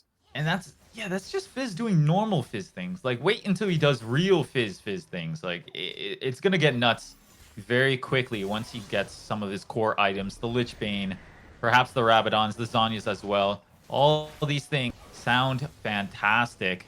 Oh, there's the Chum of the Wars. Is this the real Fizz things right here? Okay, that's Fizz things, if I had to pick one or the other. Tower falls as the Rift Trail was summoned. There it is. A lot of golds. And now they're going to be able to even pick up what could be their 2nd Drake of the game, even a 2nd charge in towards the tier 2. Alacrity opting like he wants to dive. The bubble lands, and now we might, but he's like, all right, just gonna be tempted, but backs away, and now they can just rotate down. Don't even need to, actually. Valencia has already picked up the 2nd Drake of the game here. There's really only trades of plating that end up going here over towards the Lovers Duel. Yeah, the plays faster than we can catch up on right now. U.S. Army Esports making very good use of all this momentum in their favor. The 7 kills on the Fizz, that helps too. It certainly does.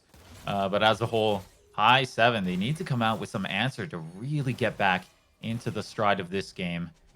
And I don't know if it starts here in the bot lane. Well, they're going to try it. Oh, they nice want to force the play. Talented is in a bit of trouble, and that is perfectly executed. But can they make it out? The ignite from the Nami is in, but she could very likely be baited. She does find the kill, but Daddy goes deep, blocks the pathing there in between the wall. So that is still overall a 1-for-2, this time in favor of High7. That's the classic ability block right there from Daddy. Oh, there we go. And Alacrity. It was a 1-for-2, but oh my, the healing though. That is Rengar healing, and that is what you have to worry about with Burst, and he is just full health in a matter of a second. It's like it never even happened. We need to create like hashtags. Like there's hashtag Fizz things, and then there's just hashtag Rengar things where apparently you just never ever took damage in the first place. Like he just goes back to his. He could have amnesia and he wouldn't know the difference. Like no kidding. It is pretty absurd. Talking about absurd, Duris no longer able to go toe-to-toe with the Kale, but can he bait out this play as 1v2 now seems to be doable? Level 11, so the second spike has come through on the ultimate. And Valencia is now here with Fizz, so this finally could be a kill. Finally. Damage. But the ultimate is still available. Divine Judgment not even going to be used, as they're just going to force her off the tower here and maybe look for another tower in the top set.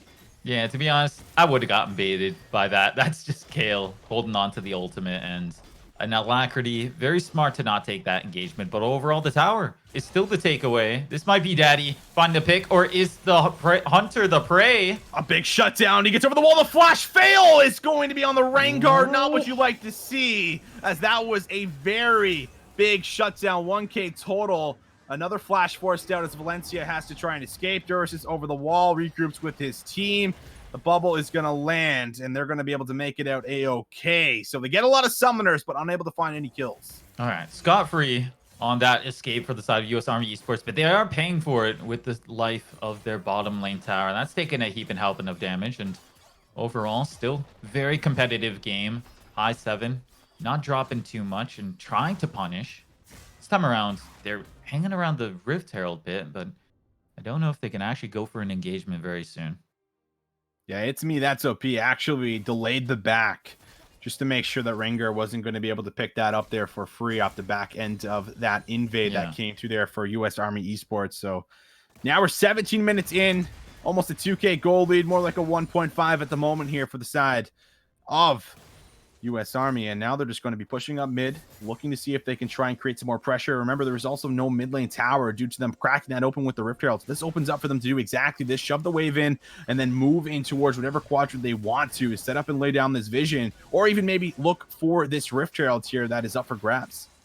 You know, we know how important vision is, especially for a pick like Alacrity on the Fizz. He needs to be able to prey upon some of these squishy members. You got your pick of the litter, Dream Lucid on the Syndra.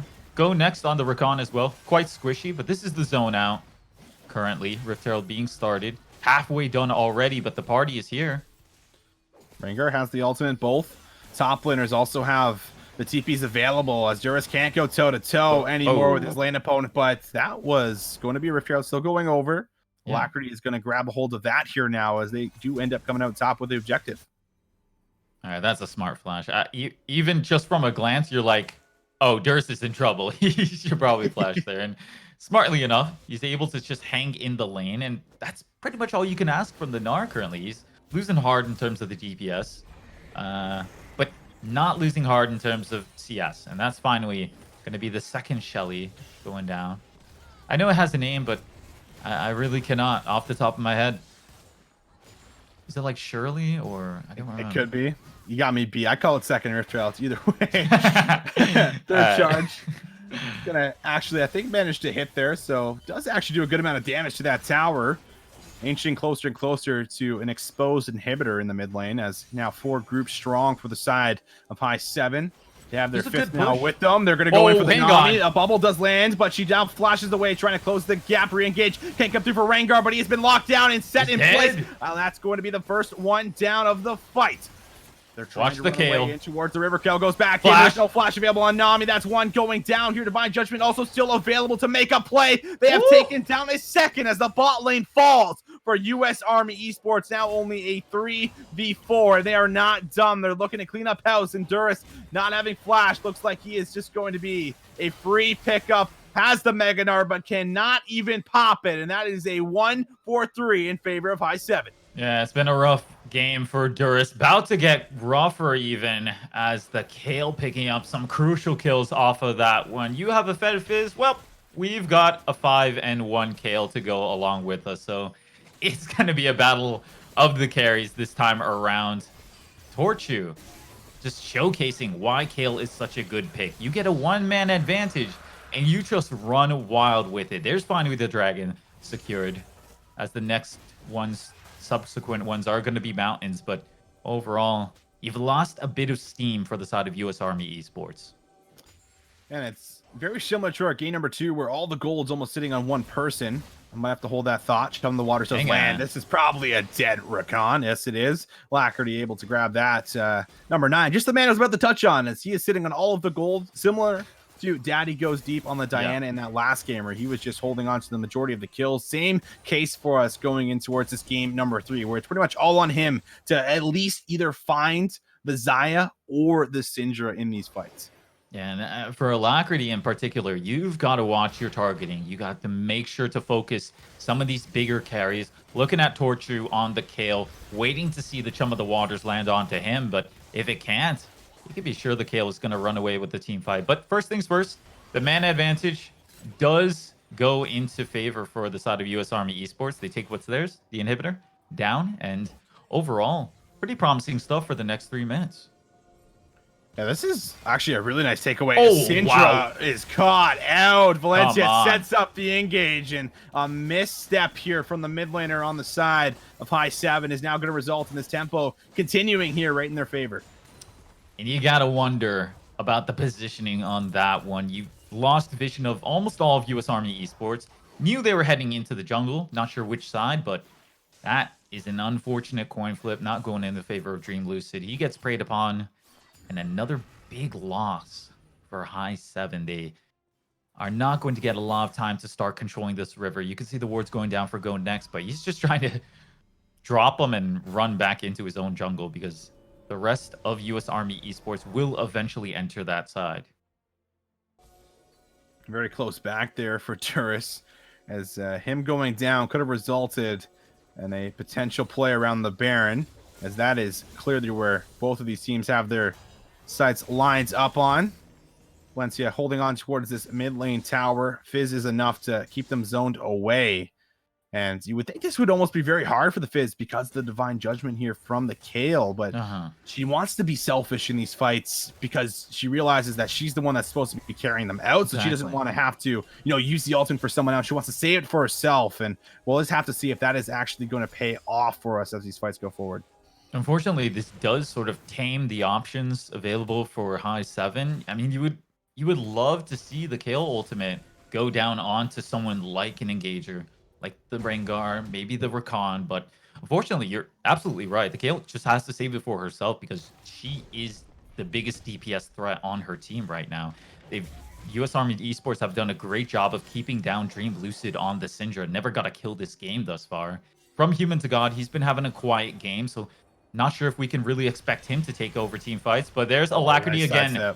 Looking for a pick, not going to find it, but the zoning is there. Kill should still very likely go through. Yeah, Tilted picks that one up there. Nice sidestep from the Chum of the Waters, but unfortunately had no flash, no barrier, no nothing to get past that zoning. And, well, now the Baron is on the table. I'd be a little bit ambitious, I think, to start it up. The jungler is still alive with the ultimate, but they're going to decide to do it. Yeah, ambitious, apparently synonymous with the US Army, as they are going hard for this pick in full knowledge of their opponents. That's going to be the wraparound soon coming down. But the problem is Rengar has got to watch his positioning going down very quickly. 3k HP. Rengar can still get in towards the pit here. The Chum of the Waters is used. 2k. This is a smite fight, potentially. The ultimate's using now. They can look to burst it down, but Valencia is going to have to smite this still. The flash over the wall, it's stolen away! And High7 are still going to have hopes in this game as they do not play that Baron perfectly for the side of US Army Esports, and they give a bit of hope back into their opponents. Oh, in the last couple of seconds, a scramble for US Army. They drop the ball. High7 pick it up just as quick. And what a big play coming out from Daddy Goes Deep. The Rengar, in particular, hasn't delivered, but the smites have. And that's a big win for yourself. It's a massive win. A couple of the players aren't going to have that Baron, but it's 3, I believe, still are going to. The Dragon is coming up to 5 seconds. 2 already secured here for the side of US Army Esports. 1 being picked up was, of course, that last at the one there movement. for us. But yeah, they're already in position. They can look for this. Whoa, Caitlyn hang on. herself over the wall. She does not hit the net, and now she has to expend the flash, as this is going to be potentially another smite fight, but the on the hunt was already invested. So this looks like this dragon likely just to go over towards High7. I mean, Caitlyn really just can't play this team fight anymore. She already, whoa, hang on. That's already it going down. Okay, secured by Daddy Goes Deep once again with the clutch smites. And that's another victory for High7. This game, Visions, back and forth as it gets. You're starting to see the Kale really come into true form for herself. 2.5 items. She's gonna get to 3 very quickly, but she does have a big bounty on her. So that's one of the things you can possibly look forward to for the side of US Army. And what a game. And of course it's game 3, right, Switch? Yeah. The gold lead is pretty much non-existent. It's really just about 700. It's fairly even for us at this 26-minute mark. 2 dragons apiece. The Baron stolen away from this Rengar that has not had that success, that we were expecting for ourselves, especially within the early game here now. But going big, securing that epic objective is certainly much more than what you should be asking for from your jungler. So very big plays, keeping his team in the game. But what do they do from here? Because this Kale is about to hit level 16. Yeah. They're getting online with their 80 carry, getting very close towards 3 items, and the Xayah 3 items certainly going to do and output a lot more damage than the Caitlyn at 3 items here. And again, all of the marbles, all of the eggs in the basket for this mid laner here on the Fizz, who is going to have a hard time trying to delete this carry on the side of High7. Absolutely. And Visions, we're getting into familiar territory, whether these two teams realize it or not. The Kale gonna be an unanswered split push eventually, because Duras has not had a phenomenal game. You're not going to be able to answer the Kale, so who can? Maybe Alacrity, but he doesn't have a teleport, and that's the real issue here. If you go for the split push, you start answering the Kale with the Fizz, the Kale can leave. You can't, though. You just have to look for some sort of pick or some sort of 1v1 victory. But this game is about to get a lot harder. It's an ultimate thrown out, as well as the Nami throwing it out there. Maybe a little bit too delayed, as there's going to be now a couple of cooldowns no longer available on the side of US Army Esports, the Glacial Prison and the Tidal Wave, and only expended for the quickness, as Alacrity knows he does not want to tussle with that Kale 1v1 right now, so he's just going to instantly back away. That's the only option if you're Fizz on that one.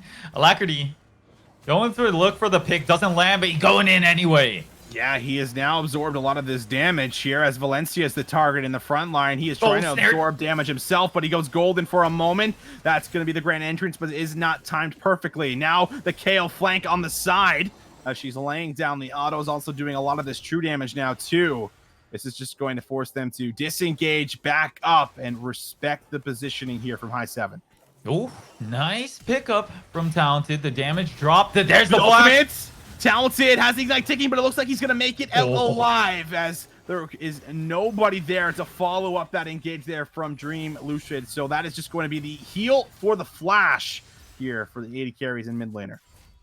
Knife's Edge. First word that comes to mind for me. First words that come to mind for me. Honestly, both teams have been poised to win a team fight this past 5 minutes, and they're both expending as much as possible. US Army Esports, the first half of that engagement didn't look so promising because they lost the Chum of the Waters early. That's really your only ticket to taking out the Kale pick. You have no burst other than that currently. But as Talented starts to scale up, you can see his damage is quite promising. So the late game, it could bear great things for both teams, actually. Yeah, I think it's really going to come down to which one of these 80 carries really plays these fights a little bit better. The positioning here, almost expended from a human to god, so that was almost used perfectly, as they're trying to find a play on towards the Rakan. And yeah, they do force out the ultimate, but the dash is there, the long range dash there towards the Lovers. So a-okay for now, as they're just going to move in towards this red jungle here, try and lay down some of this vision, as they know this Baron spawning in 20 seconds. Yeah, you take that pretty much any day. That quickness has been a potent tool for disengages and re-engages, but this time around not available. US Army Esports, they're poised once again. But the bait doesn't find itself here in the mid lane. This is Dragon. big. Yeah, Dragon 15 seconds. Both teams certainly want to put themselves in the 3 Dragon position. Yeah, they have the mid lane priority now, so they're able to move first, clear out the vision, lay down the pink wards of their own. They also could look to set up a death brush here, potentially, but there could be a flip on towards the Baron, as we're going to see on the hunt. Here's what he spotted out. Alacrity is actually now going to stop that ultimate. He goes golden, but he's got a sliver of HP. The tidal wave that finishes off the kill. The tidal wave is hitting multiple members as the Gnar looking to Gnar out, but doesn't have that rage bar fully stacked up. Now waiting patiently as 2 members already dropping for High7. They do land a scatter of the weak on towards the mid laner, but Fizz walks it out, and they're just going to walk into the enemy base and take a free inhib. Yeah, the positioning phenomenal right now for US Army Esports. They're going for a massive push here. Closed out their opponents from their own base. Valencia tanking. The end is not good. That's a 4-man stun there from Syndra. And now Xayah instantly pounces with a flash forward and a triple with the Featherstorm. And just as we thought the fight was easily going to go the way of US Army Esports, High7 fight back with a big play of their own. What a roller coaster of a team fight that was. Back over. Dream Lucy. He catches the chum of the waters, but the Dragon is the catch for the entirety of High7. They are showing so much tenacity this game. That giving them the 3rd Dragon. I actually don't know how this game pans out at the end of the day. It's just play after play. And there's also now so much resistance here on these members because of that 3rd Mountain Dragon. Getting the soul, getting even more resistance, and the shield on top of that would just be absolutely phenomenal. But they're going to now start up the Baron. The TP coming down. That's going to be Duris arriving to the party. Baron around halfway down. This is the engagement.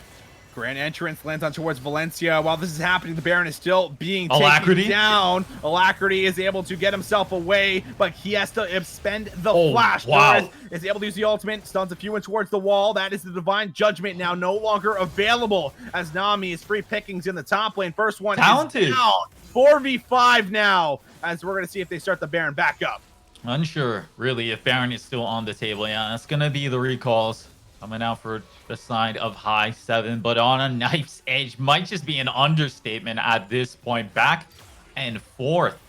The snipe coming through, and that's going to delay a little bit.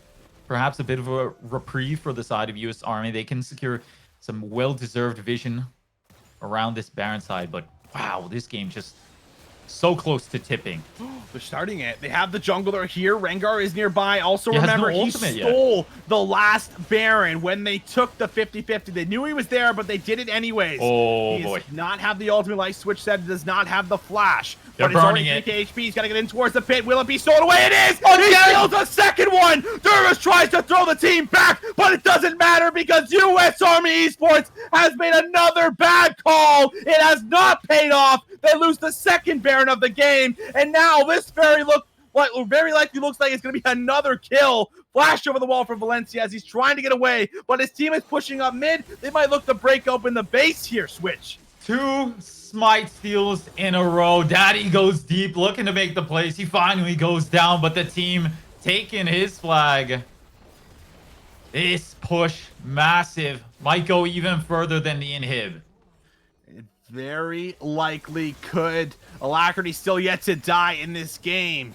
Has to look for a play. The Divine Judgment, though, is back up and available. The flashing forward. They're looking for the all-in. They're looking for the game. He's dead. They're taking down the support. Valencia can't absorb the damage. The burn might be enough to even find the kill, but there is no ultimate available. They're trying to jump on towards it, but that is a beautiful stopwatch, a beautiful Zhonya's, but not enough to survive. Duris with the Gnar ultimate is not gonna go through, and 3 members still standing tall in the base of US Army Esports as they're trying to end this game. Valencia holding on with the help of his mid laner. It might be enough to stop them from going forward here, Switch. This game on a knife's edge, so back and forth.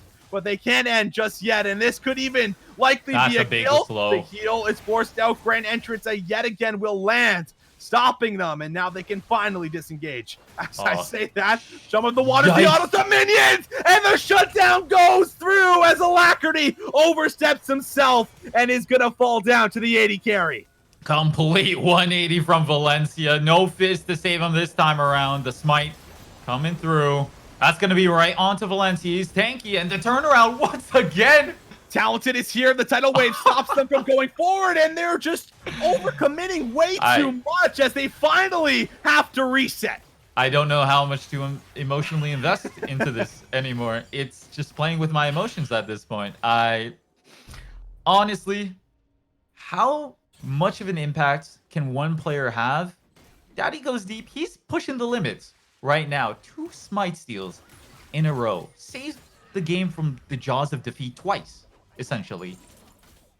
And still putting out a massive impact in these team fights. As a whole, though, the Kayle pick, probably the most fearsome champion on Summoner's Rift at the moment. And we still have yet to see US Army Esports find a good answer for it. We've seen Chums of the Waters. They've either gone wide or haven't been able to execute the Kayle. That's the one difference that needs to change if US Army want to take this game back into their favor.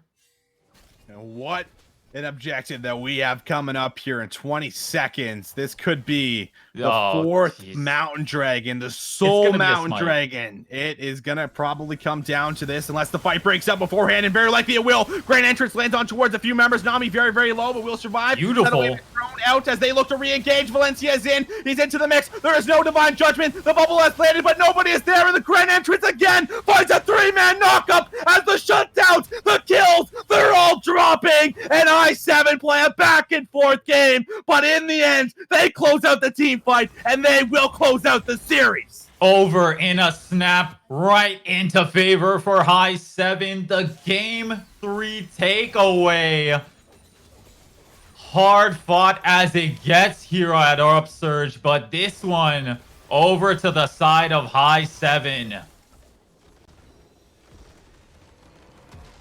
Whoo, Switch, what did we just watch? What did we just experience? That was like a crazy game of, all right, you go in, we go in, you go in, we go in. Oh, you're starting up the Baron again? All right, no problem. Let me walk on in there and smite steal it for the 2nd time. If that first Baron goes over to US Army Esports, I feel like this game is just totally different. Maybe Kayle doesn't get towards that level 16 as fast as she wants, doesn't get all of these items, and, you know, looks to team fight when she has everything combined and wants to then group up here with her squad. The game could go completely different, but it doesn't matter because it went the way it did. Rengar finds 2 smites. Daddy goes deep. Well, Daddy goes huge to keep his team alive in this, and they're going to close this one out. Oh, couldn't have more of a crazy game. I'm getting some prompts here from my producer. MVP. That's the vote that's coming up quite soon. I got to process all of this. Yeah, agreed. Man, first of all, both the Rengar and the Kayle carries in their own regards. Kayle in particular, so much of an impact on Summoner's Rift, was basically single-handedly threatening US Army Esports most of these team fights, but overall, I think the amount of times Daddy Goes Deep saved his team from starting to play a losing game was ridiculous. Like, this guy, keep your eye on this guy. It's only week 2, by the way, in case you were thinking maybe this is a playoff game. No, it's only week 2. But what a great week 2 to have for the side of High7. Yeah, it was absolutely fantastic. And seeing this team, you know, able to recover back-to-back games after losing the game 1 the way they did, you know, winning the early game. We talked about some of the great things they had going for them. Well, they pretty much won the majority of the early games in this series. It was really the question that we asked after game 1 was, can they transition that early game lead in towards a mid to late game macro and try and close out the game? Well, they answered our question in game number 2, and well, they absolutely exceeded expectations in game number 3 as they were able to bounce back, play off their win conditions. And despite the Rengar not having the success that, you know, usually that champion is supposed to have in order to pop off and get to a point where he's dealing damage, it does not matter because he's there for the major epic objectives, securing them, locking them down. And well, Hyper said this man might deserve MVP, Switch, and I think I got to be on board with that because, you know, he might have not have had the perfect game, but he had the Diana game, which was phenomenal. Yeah. He hard carried that one, and he kept his team literally in the game with those smites. I was gonna say, time's up. You know, we've given enough time. MVP, I'm gonna give it to Dai Goes Deep too, to be honest. I think it's The fair. Diana game, the Rengar game. I think you give him any champion that goes deep, he goes deep with it too. And he just goes all the way to the Nexus, I guess, because that was just a carry performance, straight carry performance, without needing a phenomenal score here in Game 3. You won 6, 9, and 6, but boy, did that not translate the amount of favors he did for his team. What a carry performance. What a carry performance. What a series. What a game number 3. But that is going to have to come to a close, as I'm sure some of the viewers might still be processing that one. I'm still trying to remember and think everything over. I can't do it, dude. Yeah, it was absolutely crazy, but that's going to do it from us. Thank you guys so much for tuning in. If you're not already following the stream, then make sure you guys hit that follow button in the top right-hand corner of your screen. Down below, there's links towards the Discord, Twitter. Make sure you guys follow those things so you can see up to date for any announcements that Upsurge might be putting out. But again, that's going to do it for us. Thank you guys so much for tuning in, and we'll see you guys tomorrow for UPL.